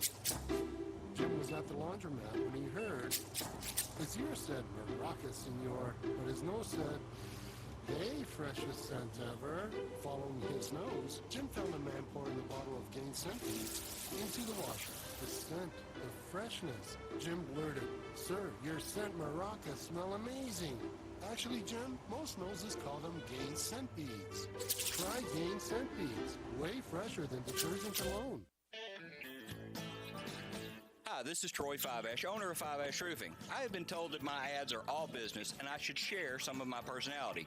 Okay, I love tongue twisters, like the one about the terrific tasting toast by Taste Tester Toaster, or Big Black Bugs, Bleed Blue Blood, and of course Sally and her seashells. Or of course the ever-present I'm a Mother Pheasant Plucker, I pluck Mother Pheasants. Okay, enough of that. If you want an honest, fair, reasonable roofing, siding, or gutter estimate, call Five-Ash Roofing at 367-0050. That's exactly what you'll get. No empty promises, no high-pressure sales tactics, and no fast-talking salesman trying to convince you that today and only today is the best day for you to get a new roof. For the record, the best day to get a new roof is when you're ready for one. Five-Ash Roofing, fair, honest, and ethical. 367-0050 or memphisroofer.com. Five-Ash Roofing, it's what we do. We're here for you.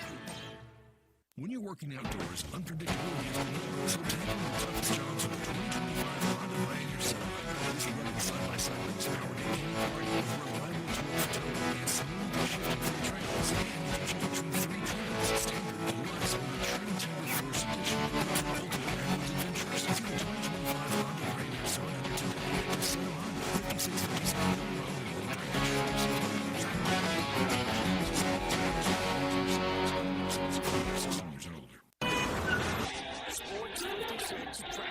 Old Good afternoon. Wrapping up this wreck on 40 westbound near Abilene. As a matter of fact, they had it really slow at one point between Abilene and Witten Road on 40 going westbound. Again, there's still some rubbernecking going on in this area as they clean up this wreck. Still trying to finish up the paperwork on a crash from earlier on 55 southbound just past 3rd. Weimer's Jewelry, serving the Memphis area for over 40 years. Hey, this Valentine's Day, you'll save a lot of money by shopping local at Weimer's Jewelry on Highway 64. I'm Commander Chuck with your on-time traffic.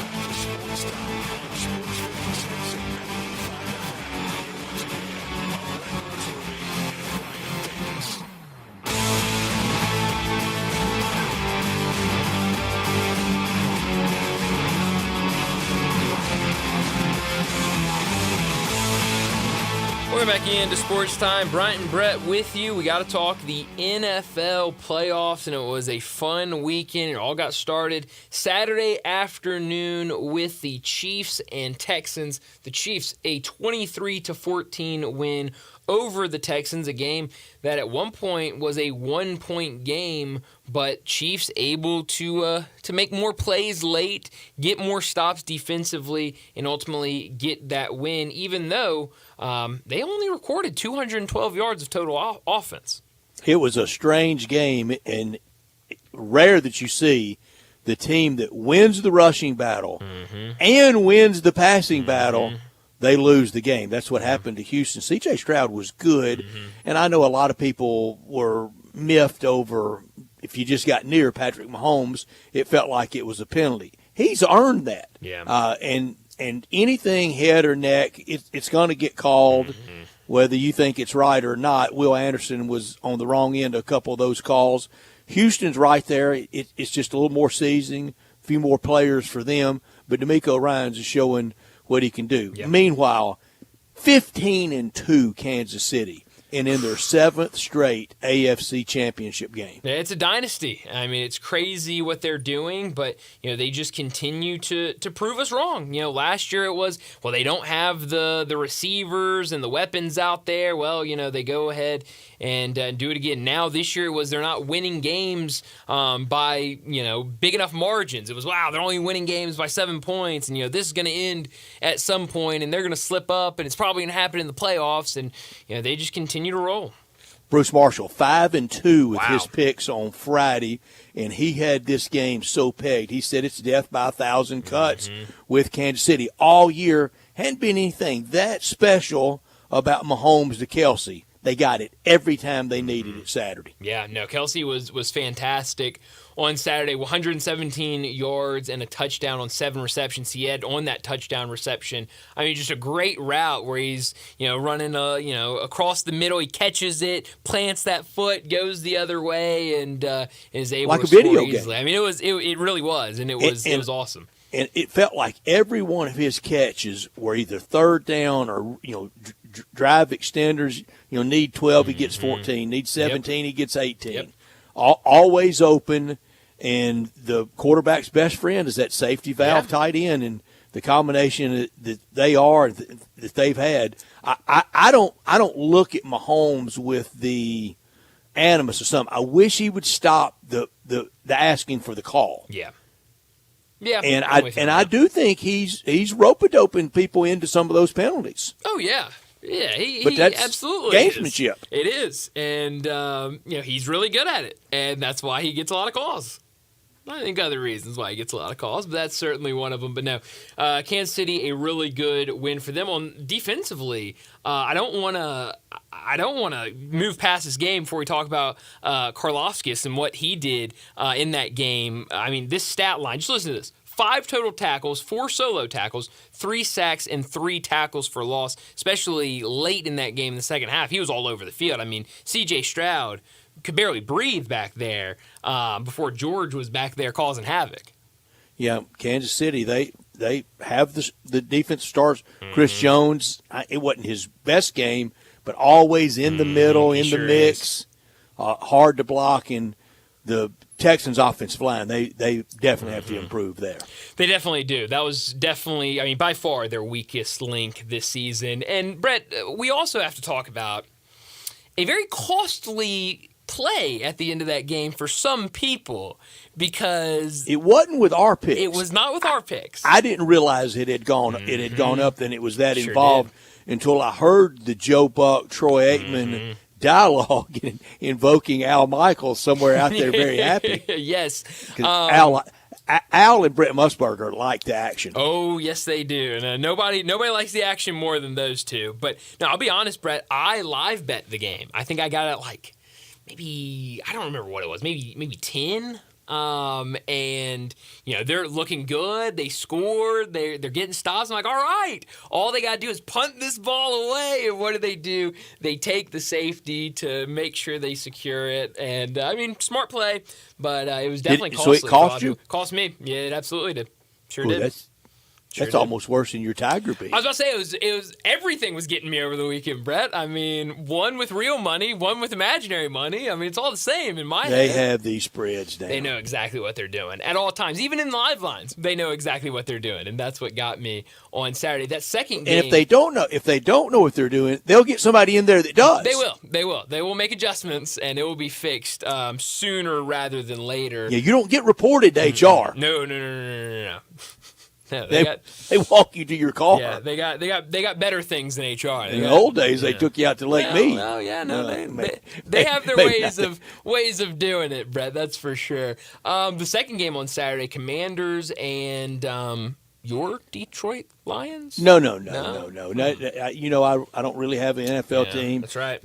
Never would pull for a team like that would blow that kind of game. Never. I mean, who could? It would it'd be ridiculous. And as I texted you and Darian Newsom, if Jerry Lawler could turn on Jackie Fargo, I can turn on the Detroit Lions. No question. I mean, you're the first one to turn, and that's what you did to your Lions. You turned on them. But what a game from Jaden Daniels. He was, as advertised, he's going to be that. Yep. Now let's see next year. Mm-hmm. First of all, let's see if he stays on this roll. He's one win away from going to a Super Bowl.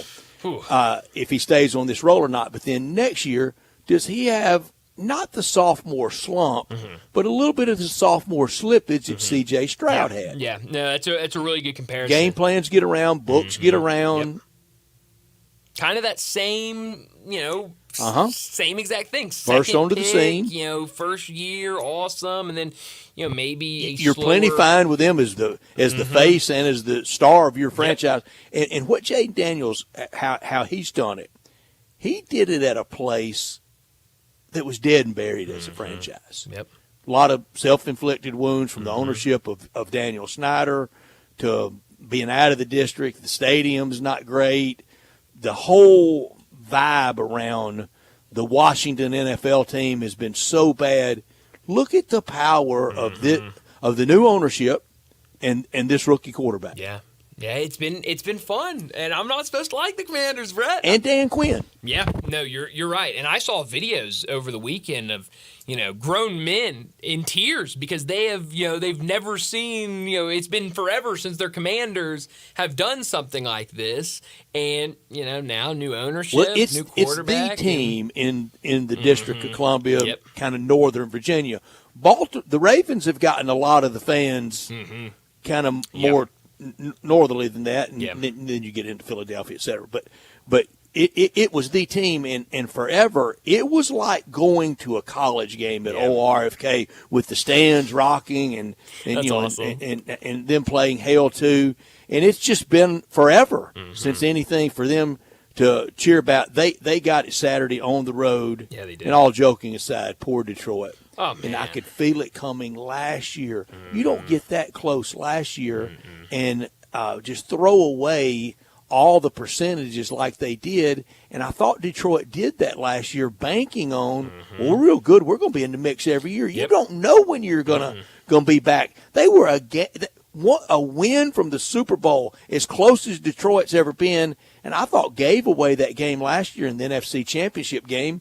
And now this year, they don't even go as far. No, yeah. I mean, take a step back. And so it's tough. And, I mean, Jared Goff was really bad in that game. 3 interceptions and a fumble. It's exactly why McVay traded him. Yeah. I mean, it played out just like he thought it would. And, Jameson, a lot of injuries for Detroit, too. Yes. I mean, they were, especially on that defensive side, completely banged up. But, they throw in a couple trick plays. Some of them worked. Some of them didn't. You had Jamison Williams throw an interception. So just a really, really weird game. They outrushed, they outpassed, and they lost. Yeah. It was a theme this weekend, which was really weird. Eagles is the team they'll meet in the NFC Championship, the Commanders, that is, because they got a 28-22 win. We love a over snow the game, Rams. don't we? Oh, and both those games We got it. featured the snow yesterday, but this one more prominent. It was snowing like crazy. And a big gold star to the meteorologists. They were all saying it's going to hit after the first quarter. Yeah. Right on cue, Nailed like it. Hollywood special effects. Nailed it is. it. I mean, first quarter, nothing. Second quarter, Green grass in Philly. Yes, and then white grass. Yes. The entire rest of the game. And it was significant snow. I thought the Rams' game plan, speaking of Sean McVay, late in the game, way too much passing.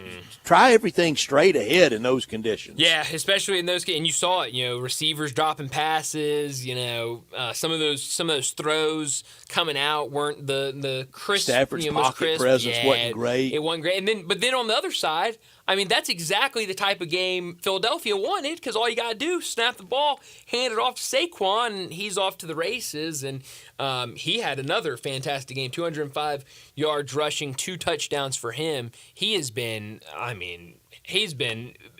10 times more than what Philadelphia could have hoped and wished for when they signed him before the season. Then the last game of the weekend. Who won just the quarterback battle, Lamar or Josh Allen?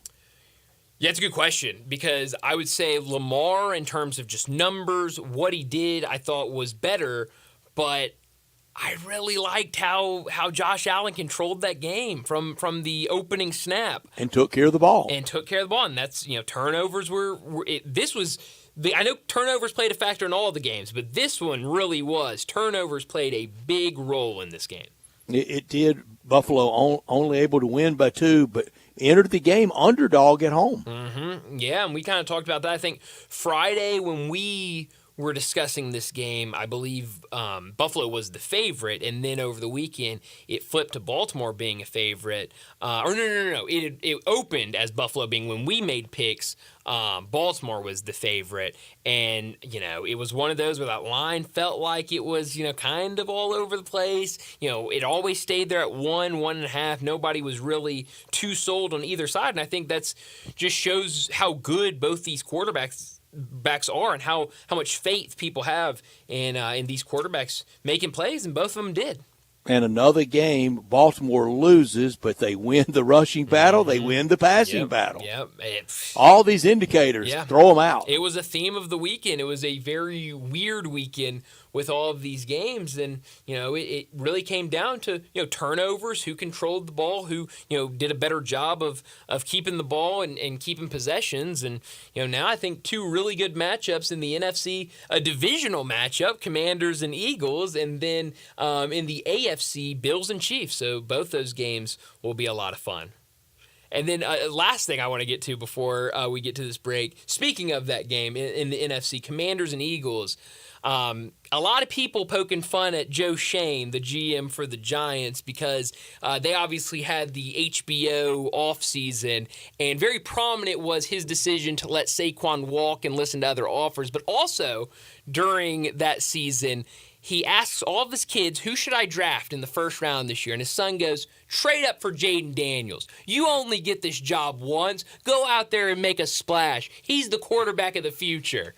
And I don't know if the Commanders would have listened to a call for a trade, but he did not trade up to the Commanders. Well, and the Giants won a game late in the year that knocked them out of that spot. That's right. They sure did. And so really funny there that now 2 of the more prominent decisions in that offseason Hard Knocks, now both of those are playing for I've been sold on him. I have. Oh, he's been since the Ole Miss game last year. You came in and said, this guy is special. And so maybe the best quarterback performance I've ever witnessed. Wow, that is incredible. So yeah, he's been really, really good this year. And again, 2 really good matchups this week, and to see who's going to the Super Bowl. And when you're better than Cam was in 2010, You're up there. Yeah, you know, it's silly. what hurt Jaden Daniels last year at LSU was they didn't have a defense. Yeah, I mean, and that was in that game. Ole Miss and LSU. In that game. Both offenses were fantastic. It was just neither defense could get a stop. Ole Miss down 9 with 5 minutes to play. Crazy. Insane. Let's go ahead and get to a break, and when we return, it'll be time for Big Number of the Day.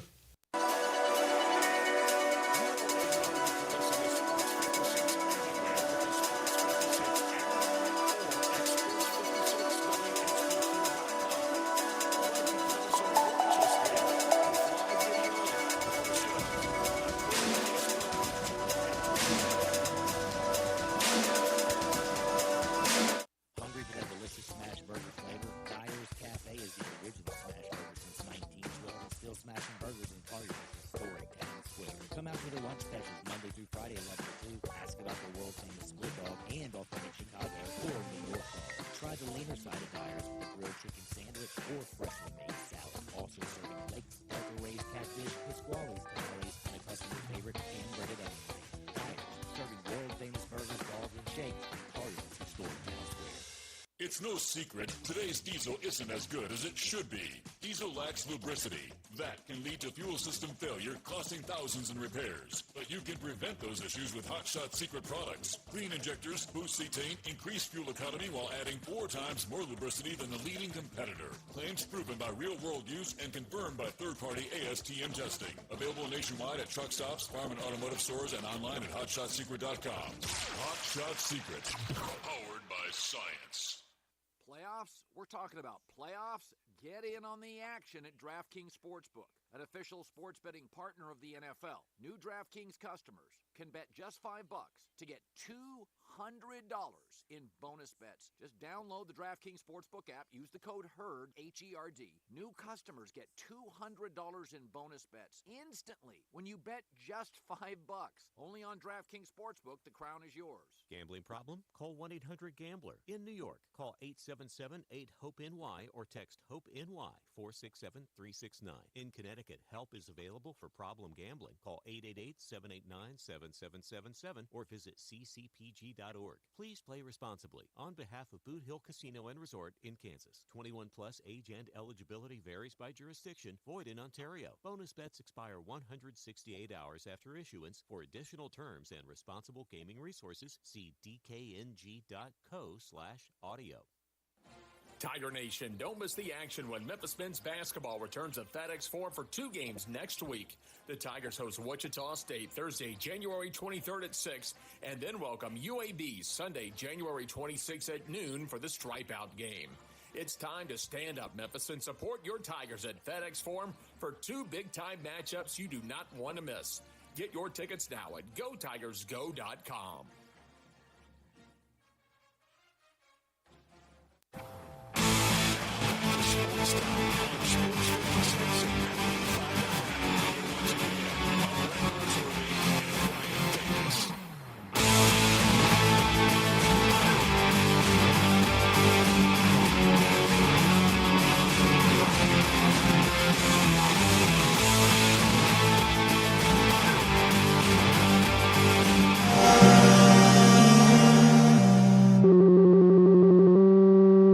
Big Daddy. Hello, Big Brand. It's a guy, he wants to be big, then he gets big, he doesn't want to be big anymore, then he gets small, but the suit's too big. Big Daddy. The big boy. You're a big guy. I think she's trying to pull a fast one on Big Daddy. The big number of the day.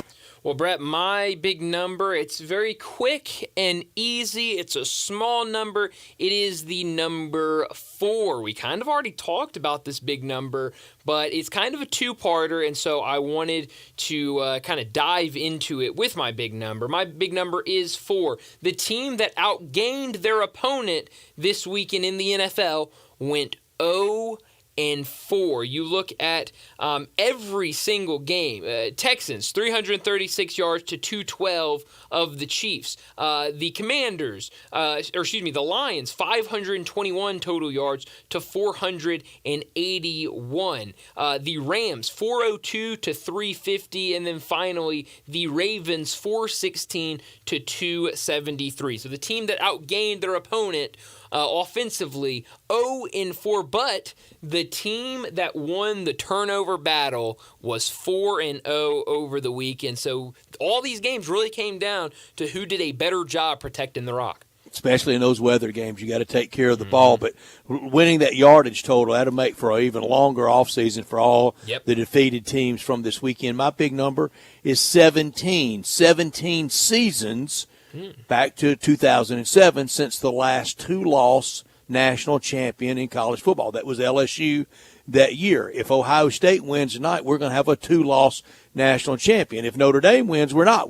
It will stay LSU being the last one. And I think that is a sign of things to come. I don't know that we'll ever get up to 3. I don't know that you can get in the even 12-teamer with 3 losses.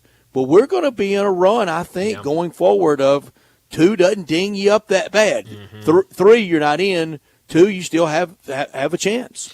Yeah, and I mean, that was the conversation we were having all season long. Is, okay, 1 loss, you're fine. That second loss comes, hey, it's a little more rocky, but you're still alive. And then, it feels like that third loss, would probably put you out. But I'm with you on that. I wouldn't try it late in the year like Ohio State did it. No. Because I don't know that you can count on that many 3-loss SEC teams.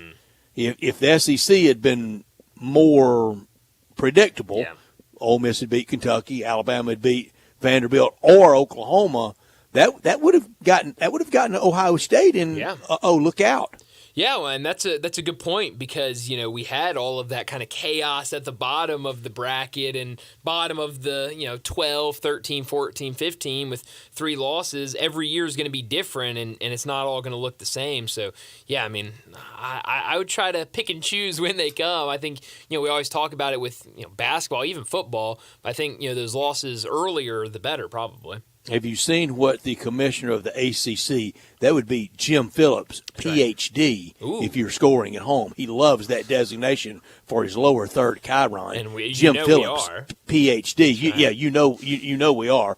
He wants the champion of the ACC just to be in and the game for the ACC between number 2 and 3. Huh. He's throwing that out there. He's not a serious person. No, he's not. That's crazy. And he really won't be serious after North Carolina and Virginia leave for the SEC in the next round of conference realignment.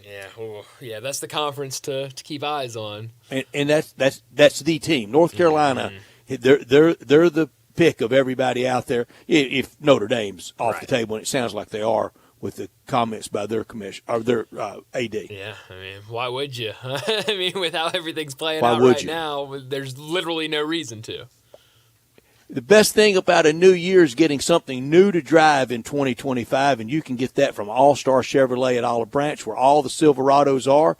Get $1,500 back in extra savings when you trade in a 2011 or newer passenger car or light-duty truck. 1.9 financing on new Blazers, or 2.9 with no payments for 90 days on a new Equinox. You can be payment-free until April. After you get through with taxes, you don't even have to worry about a payment. Your good credit deserves it, and you will get it with your good credit at All-Star Chevrolet. First exit on Highway 78 after you cross into Mississippi. Take Kraft Goodman Road, and you're there with Drew DePriest and all the nice people are at All-Star Chevrolet. If you're law enforcement, first responder, healthcare worker, military, educator, recent grad, extra $500 back.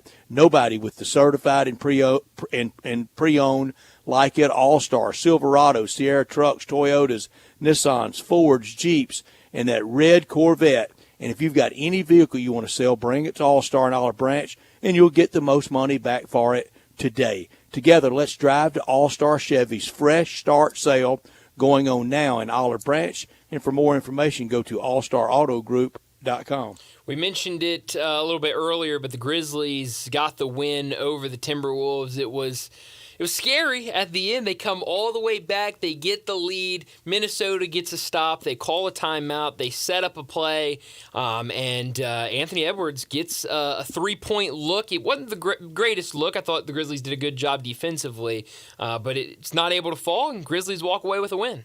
13 over 500, and this is the time to just keep adding to that over 500 number and watching watch yourself get a little distance with the teams behind you. Been a good day on the out-of-town scoreboard. Yeah, no, it has been. It's been a fun day with kind of all the games going, but you're right, kind of a weird day in the NBA looking at all these other games. Hornets, who we mentioned earlier, the Grizzlies, will see soon. They beat the Mavericks 110-105. The Pistons, who have been playing well this year, they beat the Rockets 107-96. That's a game you like, with the Grizzlies winning and the Rockets taking a loss there. And then a game that just went final a few minutes ago, Knicks, a 119-110 win over the Hawks. Knicks, that will be the Grizzlies' next road game will be in New York against that Knicks team. And Cleveland all over Phoenix. And Phoenix will be down there.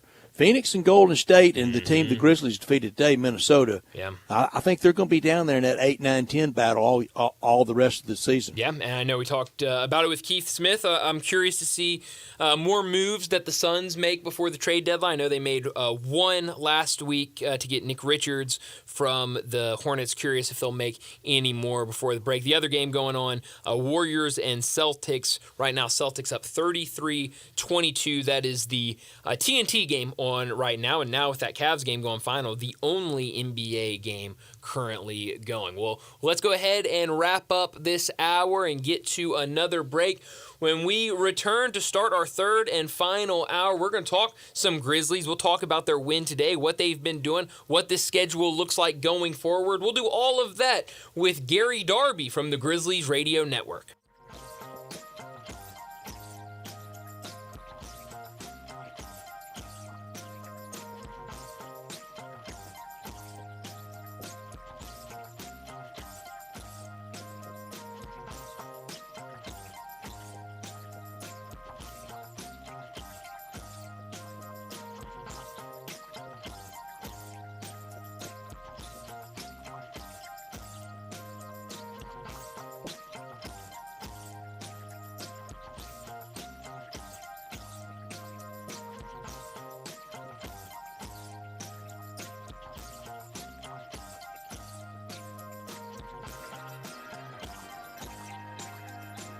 Fall is football at the Owner's Box Sports Bar and Grill in Lakeland, Town Square. Monday through Friday, it's happy hour from 3 to 6. $1 off all draft meals, $5 off meal drinks, $4.50 for house wine, mozzarella sticks, queso, corn dogs, and more. Friday night lights from 7 Club, dining in Montreal, Wednesday, 5 Games free. I'll watch college football and every pro game. All at the Owner's Box Sports Bar and Grill in Lakeland, Highway 70. Fall is football.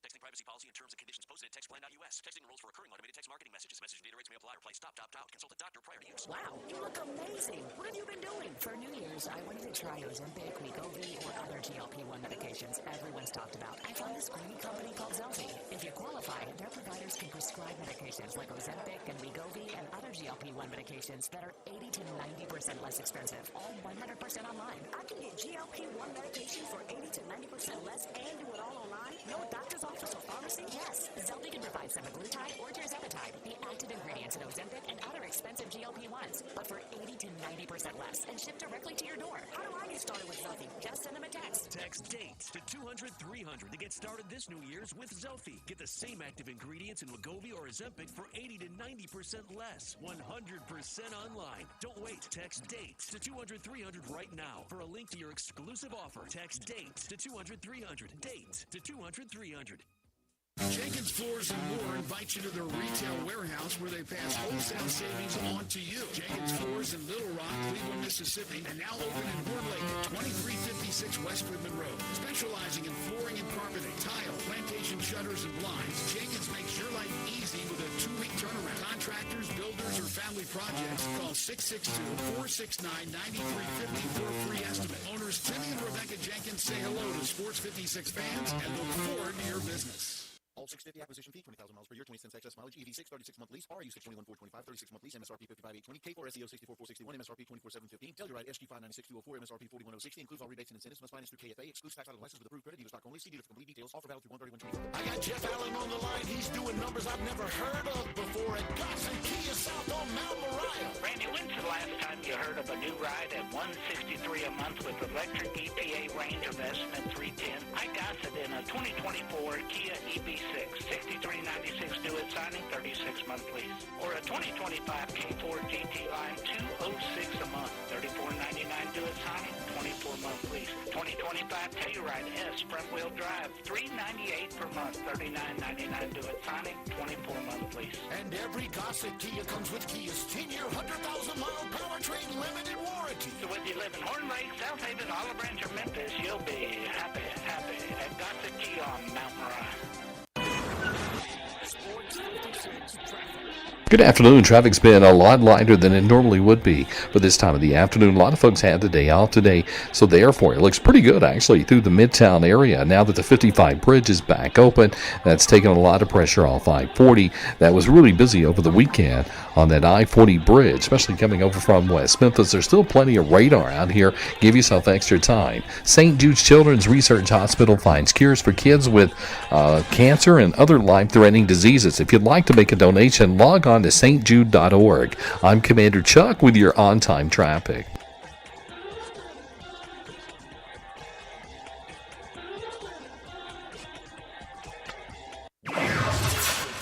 WHBQ Memphis and W253DF Memphis with Greg Gaston and Eli Savoy.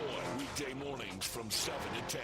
Now, back to Sports Time on Sports 56 and 98.5 FM. This hour brought to you by Jack Wiley once again. You say you stand by your man. Tell me something I don't understand. You said you love. Welcome back into Sports Time. Bryant and Brett with you as we start our third and final hour. And joining us now to talk some Grizzlies, Gary Darby from the Grizzlies Radio Network. He joins us now. Gary, thanks so much for joining us. We just saw the Grizzlies get a narrow win over Minnesota, a game where they came out, knocked down some shots. Minnesota wasn't hitting shots early. Then it was kind of reversed. Minnesota hits a lot of shots. Grizzlies go cold, but at the end of the game, Grizzlies find their stride again. What did you see in this win for the Grizzlies over Minnesota?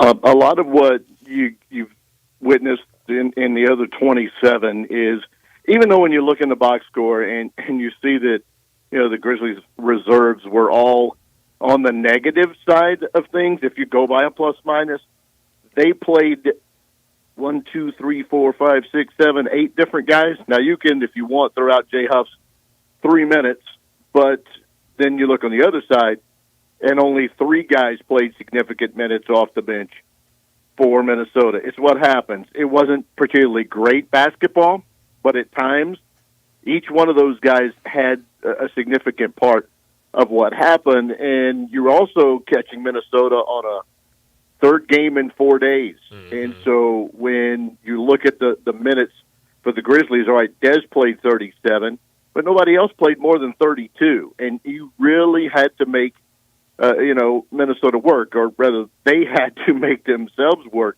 at the end. I think you could see it with some of the shots and free throws of Anthony Edwards at the end of that game. Yeah. And then you just found that advantage that Jaren Jackson has and did over Julius Randle, both offensively and defensively, and it turned out for another win. Gary, this is a Hubie Brown box score, isn't it? I mean, look at all these players, the 10, 12-man rotation. There's a lot of people that Taylor Jenkins can send to the scorer's table. And you have Marcus Smart on the bench. You have Vince Williams yet to play. I don't know what he's going to do when if everybody finally does get back. But I think it's all a good part of it, and it's part of, and especially in the NBA. I know you can look at it in college and high school or whatever athletics. Matchups are key. And today, Brandon Clark was a little difficult matchup at times for them with hustle plays and things that he did. Scottie Pippen came in and was physical for his 14 minutes. Luke's going to be Luke no matter who you play, but you could match up and do some things with some of those guys off the bench against Minnesota that they may not be able to do against Charlotte in the next one, right? And I think that's what he has. And from day one, it hasn't changed. He's rolled out 10 or 11 guys every game, no matter what. And I think part of it is, too, guys, this basketball moves faster than it has in a Grizzlies offense and since I've been around it, and obviously it goes back a lot longer than that. But it's up and down the floor, pass, pass, pass. Okay, you may miss some of those open shots. Eventually they're going to go down, and you're also going to wear the other team down trying to guard that. I think that is what is so difficult for the other teams right now. Yeah, this team is anything but in the mud. That's right. And it was, though, right, for a good portion of the game. And they were able to do that, too. I think that's going to be the key. And it's happened in these two Minnesota games. It happened up there as well, right, that you had to get to a half-court game at some point, especially when you get in the playoffs, and you're trying to advance and win 4 games over whatever the matchup is, that you can find that half-court offense. Today it was Jaren Jackson in the half-court offense with some John Morant making plays and the other guys as well. And that's a luxury that the Grizzlies have. It's just taking them some time to figure that out. And they haven't been really good in the clutch situations until the last couple of games. Playoff time will get a lot more bump and grind, if you will, and the last 4 minutes will take an hour to play. Yes. And it has gotten that way in some of the games already, right? Fouls, this, that, stoppage of plays. We got to replay. We got to go look at some things. They probably would have taken a look at a couple of things in that game today if it was a playoff situation, and slowed it down a little bit further. But, Brett, you're so right about that. John Morant was questionable before today's game, but he goes out and plays 19 points, 7 assists, 4 rebounds over only 2 turnovers for the point guard. What did you think about John Morant's performance today? Look, say what we want about everybody else, but when that guy's out on the floor, the Grizzlies are just a different team. Yeah. They just are. I mean, he can make his own play. He can set things up. I get he was 5 for 16 and the deep ball didn't go, but he probably had some passes that should have led to assists that didn't. And again, somebody has to try and guard him and stop him. And when number 12 is able to be on the floor, and it was 30 minutes today, it could be less than that in the next game. It's just different when he's there. I get the Grizzlies are 11-7 when he hasn't played, but at the same time, he's just a difference maker, man. And if he can control himself, I know it's hard not to want to go in there and dunk over Rudy Gobert, but I don't need to get him knocked back down on the floor too many more times. At the end of games, it's just different when he's there. I think they had to settle him down, though, right? I think, remember early, he didn't get a foul he thought should have been called. He didn't get down the floor. They score, sit him down for a little bit, and let him get back into the game mentally, and then at the end, you want him out there without a doubt. At playoff time, Gary, the opposing coach on the chalkboard in the locker room, we have to stop. Who do you put up there? Do you put up number 12 or number 13 first for the Grizzlies if you're the opponent coach? I guess you have to fix on Ja first, and then just hope you can match up a big guy against Jaren, right? Because if Ja gets loose and gets in the lane, he either can score. To be honest, though, Taylor said it at the end of the game in the post-game presser. He talks with Ja and Dez and Jaren about moments in the game, what they see, and who needs to get the basketball. I don't know if there is a true answer, Brett, because you've got 3 guys that can go get you 20 to 25, and on other nights can get you more than that. You stop one, the other 2 burn you. That's right. But I would try and it's almost impossible, but I'd try and stop the point guard before anything else. Gary, we haven't talked to you this season about the Grizzlies, so let's go to the rookie, the big man, Zach Edey. I guess one of the rookies on this group. But Zach Edey, what have you made of the start of his NBA career this year? He is what the Grizzlies needed, right, as far as big guy screen setter, go get some rebounds, be big trouble Steve. Inside. Yeah. Just do that. You don't need him to go out and be – it'd be nice to have him be a double-double guy, but just go do what he's doing in his 20 minutes or so that he gets out there. And it's been a learning lesson, too. There weren't many 7'4" guys to go up against him, in college basketball. And he's seeing at least a 7-footer or so every game, sometimes multiple, and in practice he's got 3 guys he's got to go up against too that are pretty good that can look him almost eye to eye. And he's had to change. This has been starting with the Minnesota game. Think about the big guys that he has had to go up against as he's had to face Şengün. He's had to go up against Gobert a couple of times, Wemby a couple of times. It hasn't been easy. It's not like you have an opportunity to play a 6'10" guy that Purdue might have come across, right, at some point, and he could just bully and dominate. He's had to kind of change his game with each post player that he's had to face here recently. I've been fine with it. It was going to be a growing experience for him, and I think the longer that the season goes, the better that I think you'll see him respond. Yeah, this isn't running into Wisconsin on a Tuesday night. No, not at all. Where you're going to grab double-digit rebounds, and you're going to be able to score points, get to the free throw line over and over. Some of those, bumps and small things that might have gotten called in the college game, it's let go in the NBA game, and you get to, just suck it up and get back down on the other end and do your job.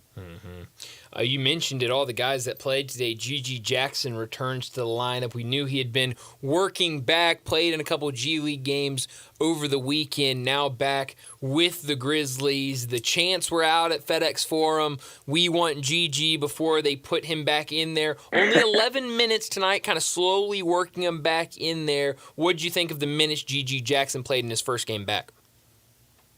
Typical. You even saw in his first game back with the hustle, and he mentioned it. You got to get back in game shape. I mean, he's had to wait and then start working. It's a lot different than playing on air and then 3-on-3 and some 5-on-5 and getting a couple of minutes. This is probably what you'll see minute-wise for him for a while, and he's got to earn that way back too. I mean, you look at what the guys on that wing have done. He's explosive. He's going to give you some things. It's going to take some time for those feet to get underneath him. I think, took a 3, probably did, some things he didn't need to do that they'll talk with him about and they can look with. But his athletic ability and what he can add, just put another one, right, that you can stick in there and go in and play some big minutes.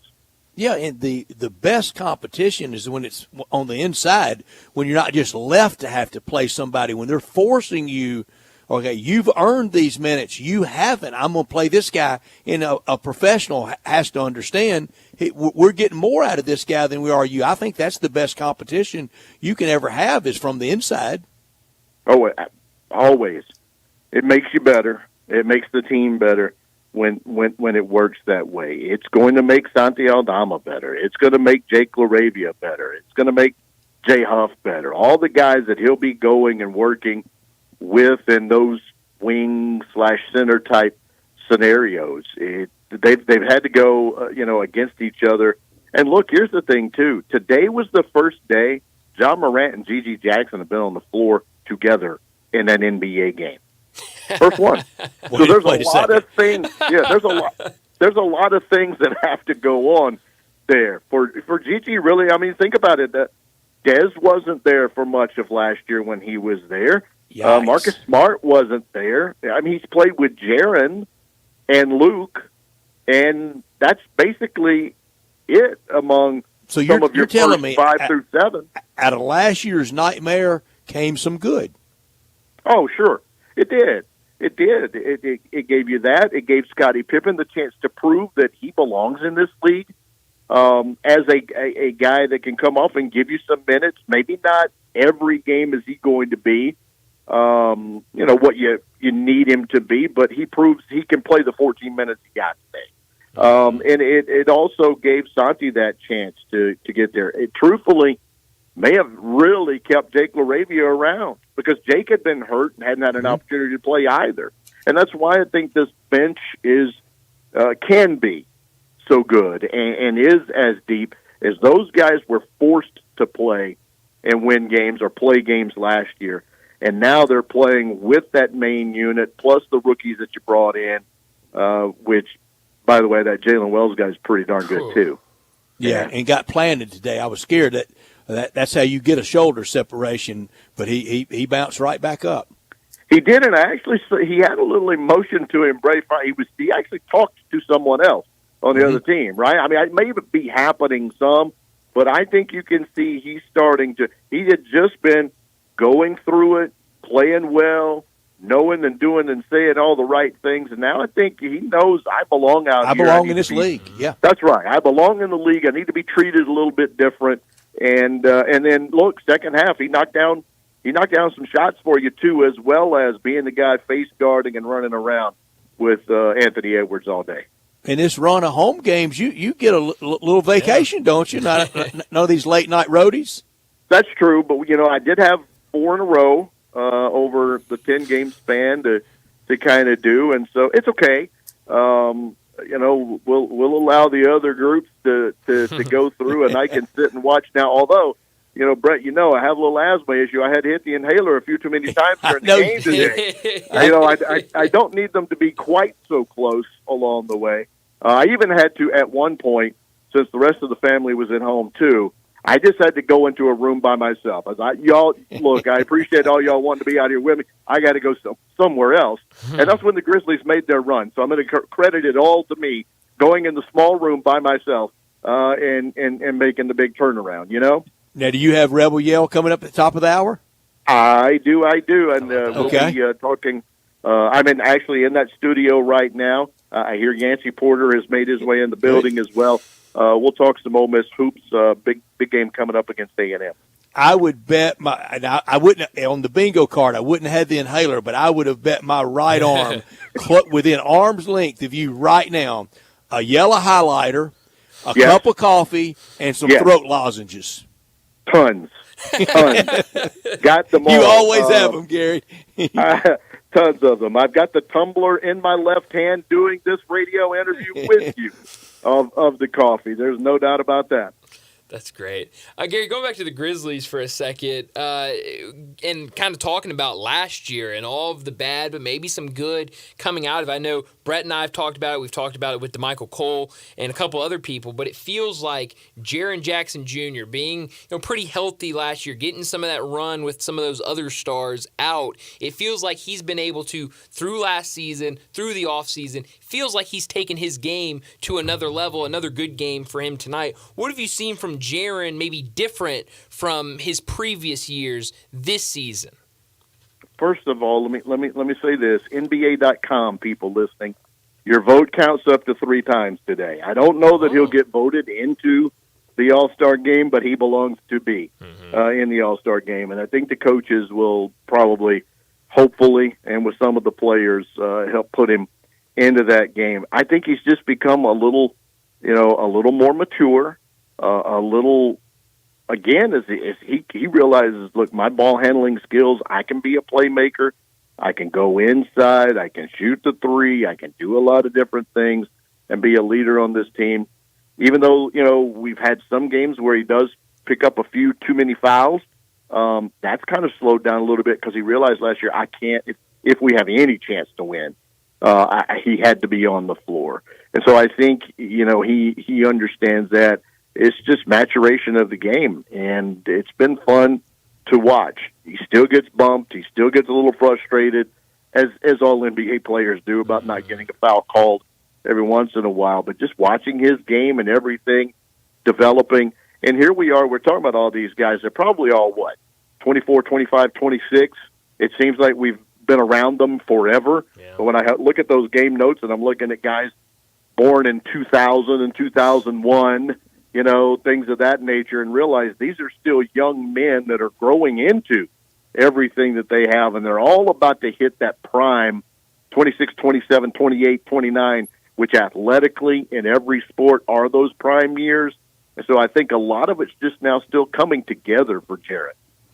And Gary Bryant and I, we did last year trying to find something half full about that utter nightmare that was occurring with all the injuries. And you go back to John and his deal 2 years ago, and we were saying, don't develop a bunch of bad habits and try to find some good coming out of this. And I think Taylor Jenkins found something in him, in what he can do as a coach. You saw the the wholesale changes for this year, I think he learned a lot about himself in that. I think without a doubt. And I learned a lot about his, guys on and off the floor, even the ones that weren't there, and what, they have to offer with the discussions of during a timeout. Should we do this? What do we need to do defensively to stop whatever the opponent might be?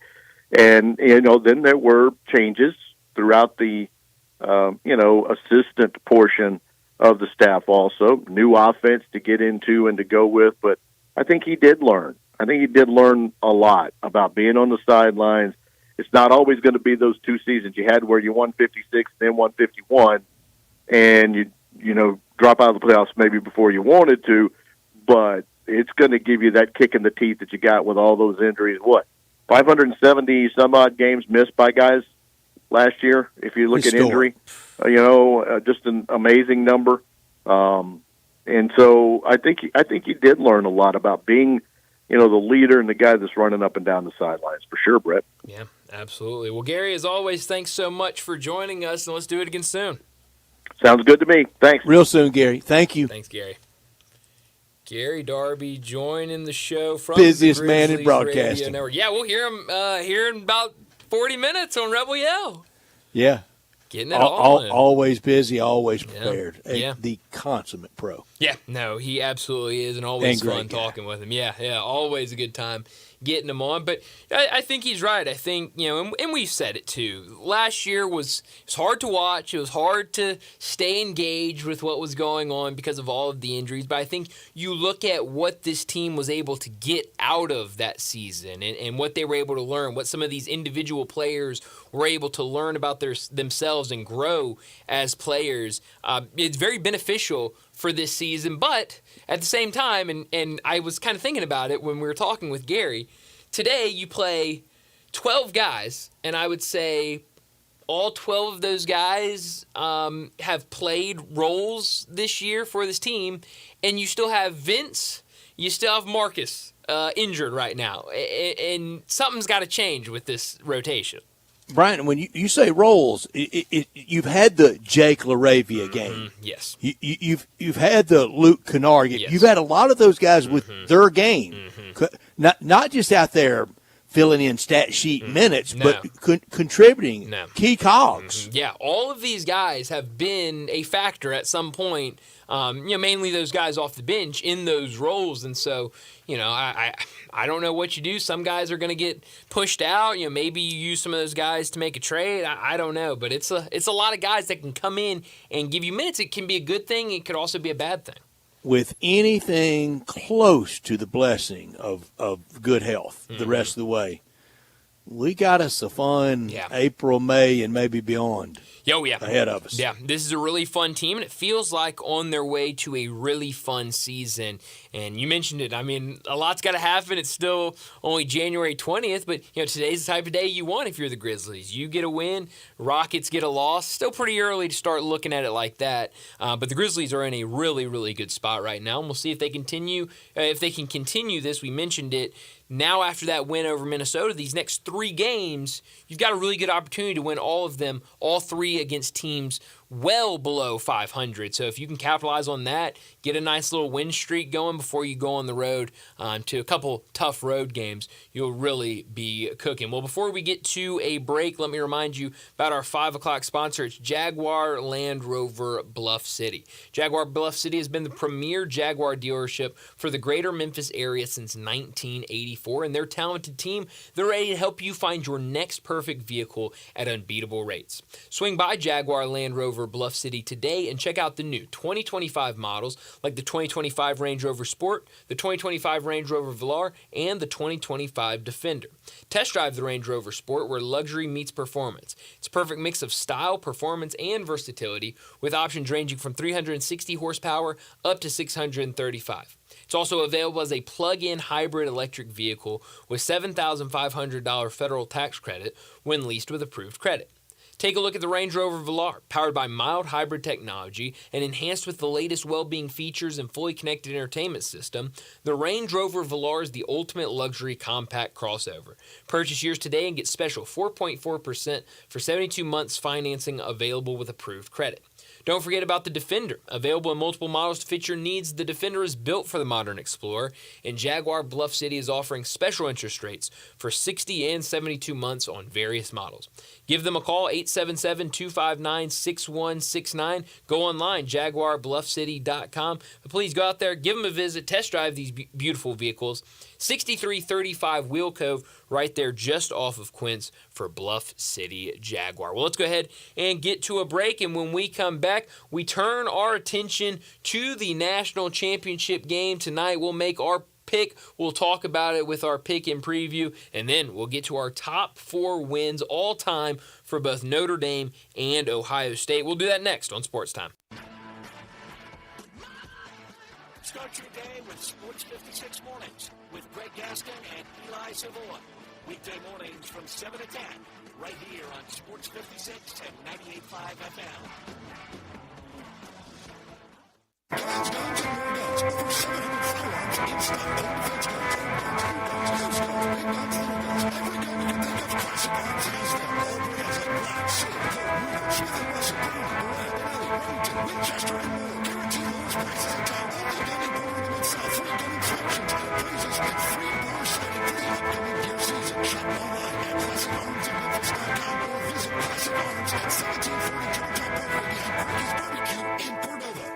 Classic style meets modern design in your new Volkswagen from Gossett Volkswagen on the Pike. Take your pick from 2025 Jetta Sport or 2024 Volkswagen Taos SE. Get yours for $249 a month. Gossett Volkswagen on the Pike says come get 2024 Tiguan S or 2025 Jetta SE, now $279 a month. Plus all 2024 Atlas SEL Peak Editions, $5,000 off MSRP. So get to Gossett Volkswagen today, 1875 Covington Pike, online, GossettVWMemphis.com. And remember, no reasonable offer will be refused. Gossett's where we're charging forward and charging less every day. If you want it, we got it at Gossett Volkswagen. 7,500 miles, Jetta Sport, SMO 45898, MSRP 25416, Taos SE, RMO 56983, MSRP 31939, T1S, RM 144,331, MSRP 31363, Jetta SE, SMO 10792, MSRP 28321, Atlas 3500 bonus customer cash, 1500 Gossett discount, excludes tax title and license, includes all rebates and incentives, P of 695 with approved credit, well qualified buyer, offer valid through the end of the month. The Family Leisure floor model sales happening right now through the end of January. Family Leisure has got to get rid of all the 2024 inventory because all the new 2025 items are starting to arrive. All floor models are up to 50% off. You want a cold plunge tub? They start at $49.99. Go the other route with a hot tub. Get $3,000 off with free steps and chemicals. Family Leisure has pool tables, arcades, ping pong, air hockey, even baseball tables from 20 to 60% off. Well, here's it. Family Leisure has other selling up to 75% off. Plus, now's the time to start thinking about pool seats. You can buy it now, get on the installation schedule, and be ready before everyone else. Special financing is also available. Hey, if you want to get free delivery on any of these items, you just tell the phone staff at Family Leisure that you heard this commercial. It's the floor model. So now, through the end of January, Family Leisure, we run it I-40. Family and fun come together. Napa Cafe celebrates 26 years in 2024. Hi, I'm Glenda Hastings, owner of Napa Cafe, and I want to thank you for making us part of your dining experiences. If you are a first-time guest or have dined with us countless times, I want to thank you for making us part of your lives. Whether you're celebrating with the crowd or planning a cozy date night on the town, Napa Cafe can provide you an extraordinary evening. We have 5 dining rooms, including our private wine cellar, our Jan's room for 2 guests, and the Eleanor room for parties up to 60. Sit back, relax, and celebrate. Leave the cooking to us. Come see me at Napa Cafe, 5101 Sanderlin Avenue. We're open Wednesday through Saturday for dinner starting at 5 o'clock. We also offer curbside pickup from our full menu. For details on our stay-in, dine-out menu or reservations, visit our website at napacafe.com. Come join us as we celebrate 26 years of Napa Cafe in 2024. We can't wait to serve you. Sports 56 traffic. Well, good afternoon. Traffic's increased even more in the last few minutes out here on I-40 East over here at Hollywood as you work your way past Covington Pike. Traffic volume is way down considering a lot of folks were off today, but it's still moving nonetheless on 240 East from Mill Branch all the way over to 385 Bill Morris Parkway. Weimer's Jewelry, serving the Memphis area for over 40 years, located 7525 Highway 64. They are your Valentine's Day headquarters at Weimer's Jewelry. I'm Commander Chuck with your on-time traffic.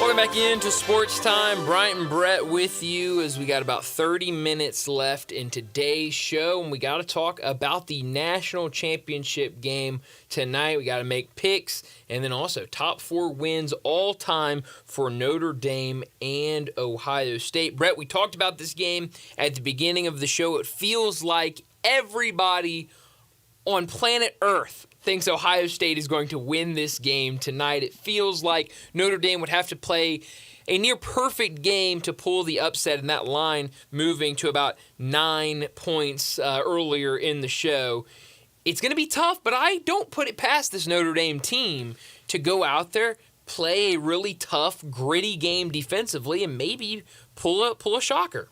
Ohio State was kind of in the other spot of this back when they won, when Jim Tressel won his national title against the U, as talented Miami team as in the history of college football, that everybody was picking Miami to win that night, and Ohio State got the benefit of a fortunate call and a freaky play with Maurice Clarett. We might get to that in a little bit here on big wins, and they got a national championship. Notre Dame's used to every time they play, everybody being against them. That's right. And and having the big target that goes with being mighty Notre Dame, and much respect. Bruce Marshall on Friday, he picked this Notre Dame in a straight up upset, 20-17. So I'll start with the picks, and I swear I had this score.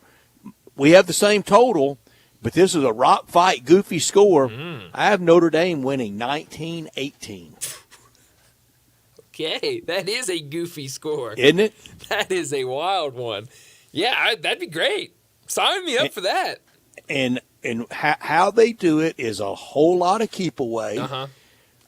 I don't think they can sell out against the run, because if they start that, then Ohio State throws it over their head and makes it look easy. But they have to stop. They have to stop the run. They're going to play that their base defensive coverage is man to man. They're going to start in that. Let's see how long they can stay in that, or if Will Howard can pass them out of that with that talented receiving core that Ohio State. They always have. I thought they lost Marvin Harrison. Yeah, they just they've got a factory. They just they do keep on churning them out there. I mean, one guy goes to the NFL, a new one comes in as a 5-star number 1 wide receiver in his class, and this is through recruiting. The receiving that's not going out in NIL. Now if they need to, they can. But yes, I'm with Notre Dame tonight, and ever so slightly pulling for Notre Dame. It wouldn't bother me at all if 2 friends of mine, Ross Bjork running Ohio State athletics and Quinshon Judkins running the ball for Ohio State, if they got a national championship, because I like them a lot. But I think Notre Dame can do this, and they have to do it just in plodding, workman-like fashion. Never try to take too big a bite. It's the anatomy of the upset, with every passing second plays into their favor. At the end of the first quarter, have it be around 7-3. At halftime, or around 10-7, and with every second that plays into them. But at some point, Riley Leonard's got to make a difference. They can't win with him just being the complete functionary of handing the ball off.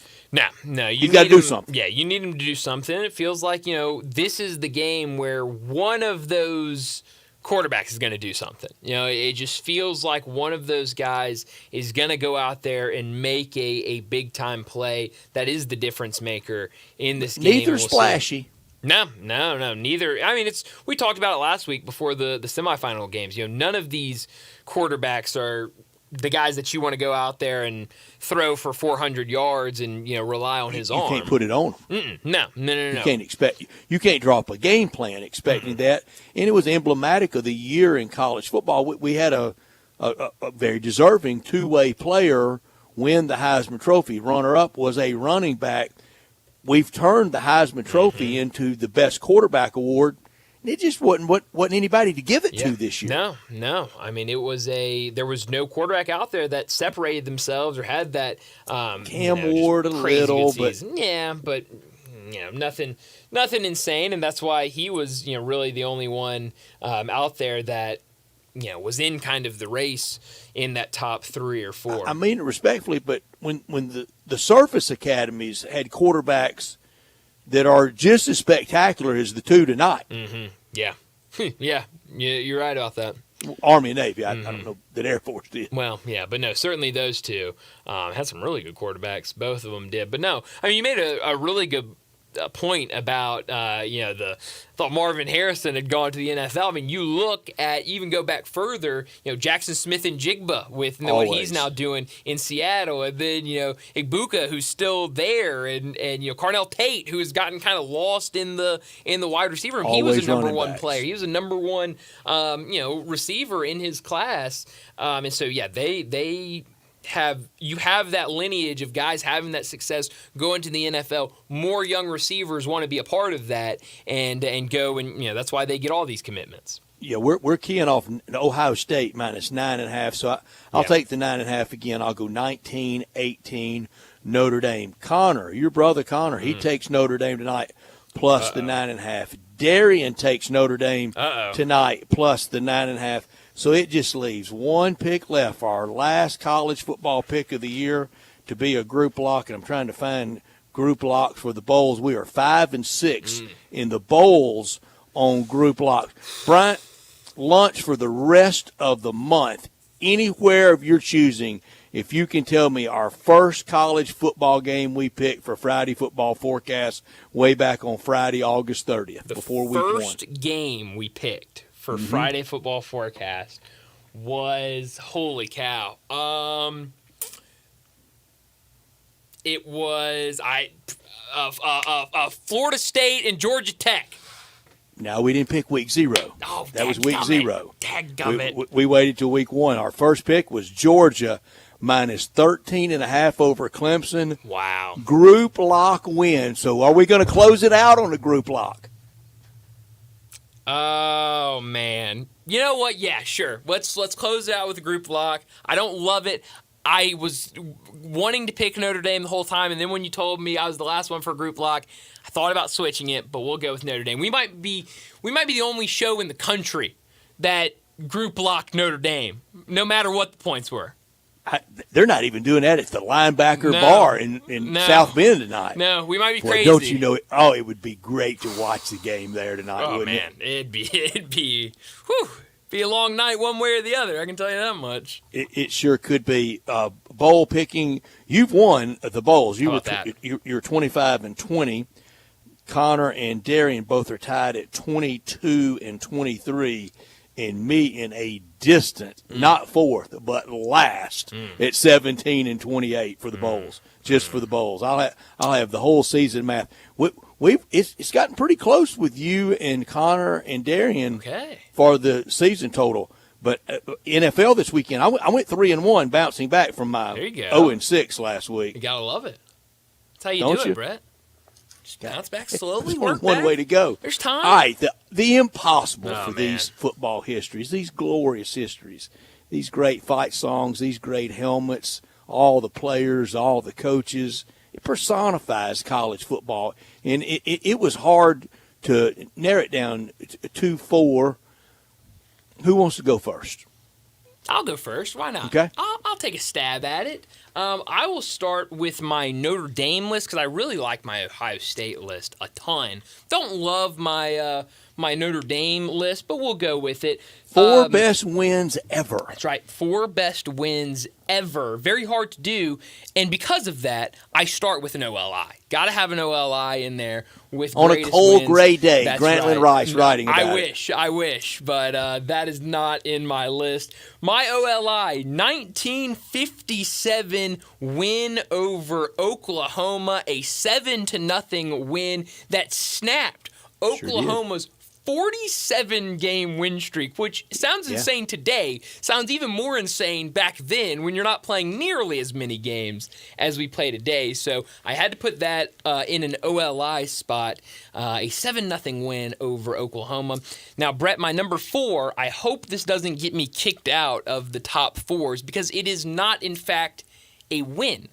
It is a tie, which I say counts as a win. So I put it in there, a 10-10 tie with Michigan State. It got them a national championship. It did. 1966 tie with Michigan State. They didn't go to a bowl. That's right. And so that helped them earn the national title. And Air Parsegian played for that tie. And it was a lot of criticism directed at him for it. That is insane. But that, I guess, was the 60s for you. Number 3 for me comes from this year, 2025 win over Penn State in the semifinal game to get them the spot tonight. A huge win for them. Number 2, 1988 win over Miami, a 31-30 win in what we all know as the Catholics versus Convicts game. They made a 30-for-30 off of it. Could we even dub a game with that moniker now? No chance. No chance. No chance. No way. No chance that we could so casually call a game like that. Not at all. But back then you could, and it's a fantastic 30-for-30, one of my favorites. So that's number 2 for me. And then number 1, also 1988, their national championship win over West Virginia, a 34-21 win, which was Lou Holtz's final national championship. So that goes to number 1 for me. That's right. Louis Leopold Holtz, That's only right. national championship. Crazy. All right, do your Ohio State. All right, Ohio State, number 4 for me just a couple years ago, 2019 win over Michigan.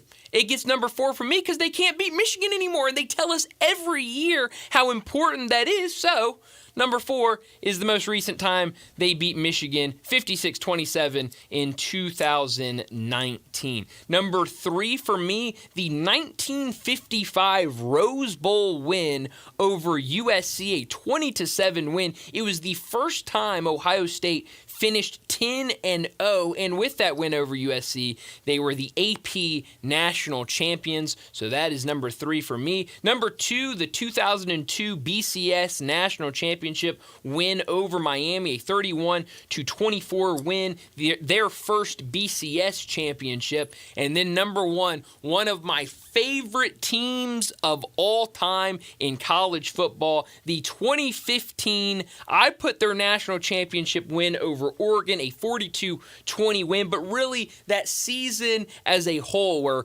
Braxton Miller is going to enter the season as the starting quarterback. He gets injured before the year starts. JT Barrett leads them throughout the entire regular season, suffers an injury against Michigan, and then the third string, Cardale Jones, steps in, and what does he do? Wins the Big Ten championship game, wins the Sugar Bowl, and wins the national championship. I remember while I was doing this, Bill Bender saying last week when you posed the impossible question of who would have the biggest line, and he said, no doubt about it, if Cardale Jones has a line anywhere, it's the longest line by a mile, and that's just because of that story. One of the most colorful characters in the history of college football. Landon, Notre Dame, and Ohio State. I am ready. I'm going to...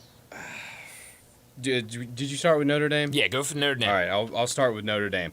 All right, at my number 4 spot, I went with the 1977 the Green Jersey game with their 49-19 win over USC, where 20 students had built a Trojan horse, wheeled it into the stadium, but that didn't stop Joe Montana from throwing 2 touchdowns, rushing for 2 more, and then in that season they went on to wear their green jerseys 6 more times and led to a national championship. Wow. And number 3, I went with the 1993 win over undefeated unbeaten Florida State, who was on a 16-game win streak.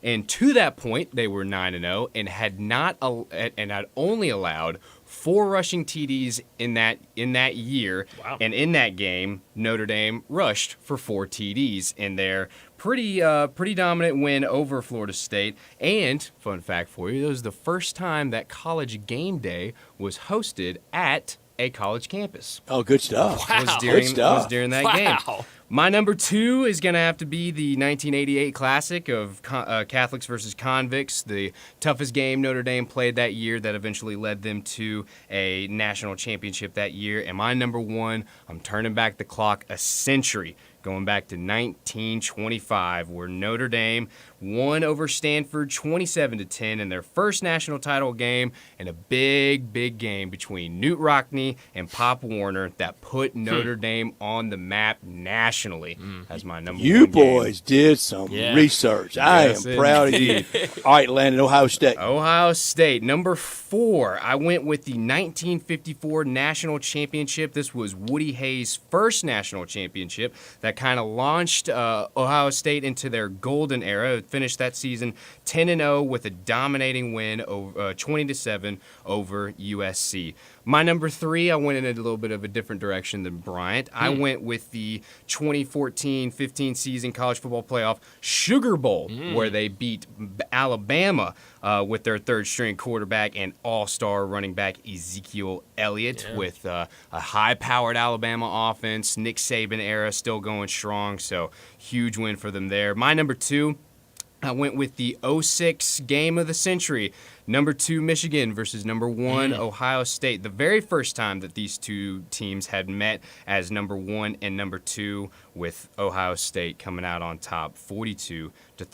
And my number 1 for Ohio State was the 02 national championship, double overtime win over a 34-win streak and defending national champion Miami. Yeah. And winning it with a goal line stand in second overtime to seal the deal. Y'all have nailed Really good this. stuff. I am so proud of both of y'all. Y'all did the work on Thank this. you. All right, mine quickly. Notre Dame, a couple of repeats here. Number 4 for me. And it sent me to bed almost in tears. New Year's Eve, 1973. They defeated Alabama in the Sugar Bowl 24-23 in the de facto national championship team. And Coach Bear Bryant went to the victorious Notre Dame locker room after the game and congratulated them. Number 3, Catholics versus Convicts. That was October 15th, 1988. You know what happened that night? What happened? Kurt Gibson's home run against the Oakland A's. Oh, wow. Catholics versus Convicts in the afternoon, Dodgers and A's that night. That's awesome. I was in Tulsa in a wedding, watched both, and in good between Lord. saw a friend of mine get married. Wow. Number 2 for me on the Notre Dame list, the 1978 Cotton Bowl, 78 season, 79, New Year's Day, 79, the chicken soup game, the comeback for Joe Montana. They thought he was suffering from hypothermia, pouring chicken soup down him to keep him from freezing to death. And the Chicken Soup Bowl is in the College Football Hall of Fame, my favorite memento in the College Football Hall of Fame in Atlanta. Number 1, the green jersey, Kelly green jersey game, that comeback against USC after losing in Jackson to Ole Miss, that launched Notre Dame and Joe Montana to the national championship. Ohio State for me, number 4, 1968 season, but New Year's Day, 1969, Rex Kern leading Woody Hayes and Ohio State over USC, and USC with a Heisman Trophy winning running back named O.J. Simpson. Number 3 on the Ohio State list, 42-17 over Tennessee. Just a month ago, they lose that game, everybody's fired. Yep. Everything changes for Ohio State. That was really that good point. big. That is a good Now one. that could drop tonight with a win tonight, but right now there's no tonight without that win. Number 2, Cardell and Ezekiel Elliott steamrolling Bama in the Sugar Bowl. That was the national championship game, not against Oregon. And number 1, we've talked about it. Craig Krenzel at quarterback, kind of like Will Howard, and Maurice Clarett at running back. Great running back. Upsetting the U. Good list, man. Yeah, Way to go. really good list. This was a lot of fun. That was a good one. That was a good one. We didn't even get win one for the Gipper. That's right. Yeah. Well, I mean, Landon's over here got games from the 20s Hey, in here. stop hating. Stop hating. Good They're Lord, still important. I don't know if those really count, but let's go ahead and get to our final break of the day. When we come back, we'll wrap up today's show with Crunch Time. Be sure to follow us at Sports 56 WHBQ on Twitter, Facebook, Instagram, and YouTube to watch live video of our shows. Stay up to date with station events and have chances to win prizes. Don't miss out on anything that's going on. Follow us at Sports 56 WHBQ. Tito's Handmade Vodka is America's favorite vodka for a reason. From the first legal distillery in Texas, Tito's is 6 times distilled till it's just right and naturally gluten-free, making it a high-quality spirit that mixes with just about everything. From the smoothest martinis to the best Bloody Marys, beyond the bottle, Tito's has gained a reputation for giving back, teaming up with nonprofits around the world to serve its community and do good for dogs.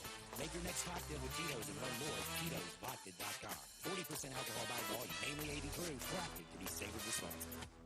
Mid-South, it's time for a new year and a new ride from Gossett Mitsubishi on the Pike. Get 2024 Mitsubishi Mirage, a perfect compact hatchback for commutes, getaways, and just about everything else for $299 a month. Or buy Mirage for $18,410, gets 43 mpg highway. Or take your pick from 2024 Mitsubishi Outlander plug-in hybrid PHEV, named 2025 Family Green Car of the Year for 3 straight years. Or 2024 Mitsubishi Outlander, now just $399 a month. Plus, get peace of mind with Mitsubishi's 10-year, 100,000-mile powertrain limited warranty. Get to Gossett Mitsubishi today to start your year off right. 1870 Covington Pike and 24/7 at MemphisMitsubishi.com. If you want it, we got it at Gossett Motor Cars. Military rebate Mirage RHO 15630 MSRP 18410 PHEV RZO 66681 MSRP 42750 Outlander RZO 88655 MSRP 32770 includes all rebates and incentives. PF 695 excludes tax file and license with approved credit. See dealer for complete details. Offer valid to end of the month. Dealer stock only. At Jason's Deli, when you're dining in or picking up curbside, you can expect wholesome food and no surprises, just delicious sandwiches, crisp salads, and quick quality meals made with the freshest ingredients and no artificial trans fats, MSG, high fructose corn syrup, or artificial colors and dyes. Around here, a lot of thought goes into what we put into our food and what we take out of it, because you're not just taking a bite, you're getting a taste of who we are. New items are constantly being created to expand our menu for all tastes and special diets with vegan and gluten-free options available. Convenience and on-time delivery you can count on. It's just a click away at jasonsdeli.com, so whether you need to feed 5 people or 5,000, the team at Jason's Deli, they have the credentials and the commitment to keep you satisfied. Freshness is nearby at Jason's Deli with locations at Ridgeway in the Park Place Center, Poplar and Highland, Germantown Road in Cordova, and on Goodman Road in Olive Branch. Jason's Deli. It's wholesome food and no surprises. What a great time of year. Football, basketball, baseball, golf, and home sales. Home sales? This is Sheldon Rosengarten with Lost Ben Swerve Realtors. Why did I throw in home sales at this time of year? Because I have sold homes on the day before Thanksgiving, Christmas Eve, and New Year's Day. Whether it's someone transferring in through a relocation network or someone just starting their home search, homes sell all year long, just like my golf game being banned all year long. I may be called Mr. 3-Putt, but at least I'm consistent. If you or someone you know is thinking of selling, make sure and talk to 2 to 3 real estate brokers, but make sure I'm one of them. Find out how my highly successful strategic marketing program can get the winning score you need. Call me and find out why people often say when you want the job done, call Shell Done. 483-0546 or MemphisRelocate.com. Go for that goal and call me. Shell Dunn at 483-0546 or MemphisRelocate.com. Tiger Nation, don't miss the action when Memphis men's basketball returns at FedEx Forum for 2 games next week. The Tigers host Wichita State Thursday, January 23rd at 6, and then welcome UAB Sunday, January 26th at noon for the Stripe-Out game. It's time to stand up, Memphis, and support your Tigers at FedEx Forum for 2 big-time matchups you do not want to miss. Get your tickets now at GoTigersGo.com.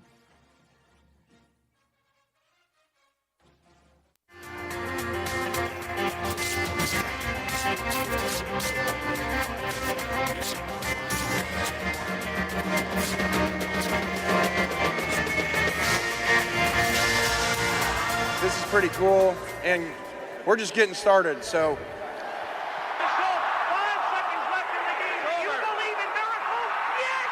Spanning the globe.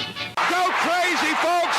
Go crazy! This is for all the biggest crunch time. You are looking live. In your life have you seen anything like that? Goodbye! Hello! It's obviously crunch time. Hammer, nail, coffin. This baby is over. Well, Brett, what I learned today is Sepp Straka won the American Express yesterday evening with a 26 under, a really good weekend for him. He only recorded 2 bogeys the entire weekend. That is pretty remarkable. I make more bogeys than that at putt-putt. That's right. Yes. No, I in my dreams I don't only make two bogeys. So a really good weekend for Sepp Straka and a fun tournament over the weekend.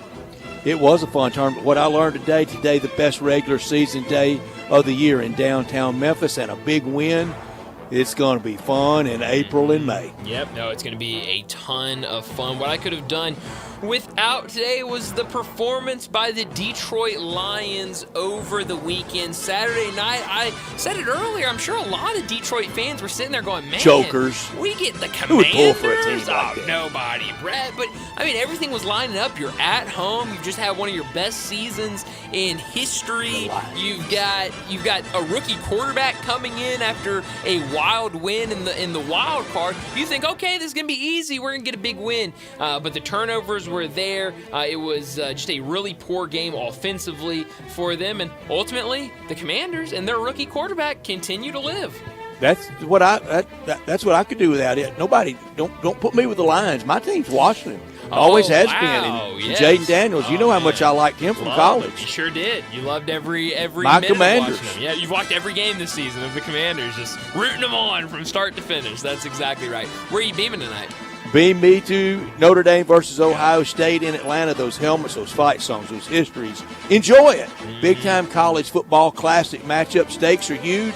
And the last night of college football until August. Yeah, how could you beam anywhere else? I mean, it was a really good day of sports with the Grizzlies and with, a full day of NBA, but it kind of gets quiet, and everyone pretty much makes way for the national championship game. So, yeah, certainly beam me to Atlanta. Ohio State and Notre Dame, we know what both of these teams have done. Ohio State 13-2, Notre Dame 14-1 on the year. And Ohio State, big favorite tonight. We'll see who ends up covering.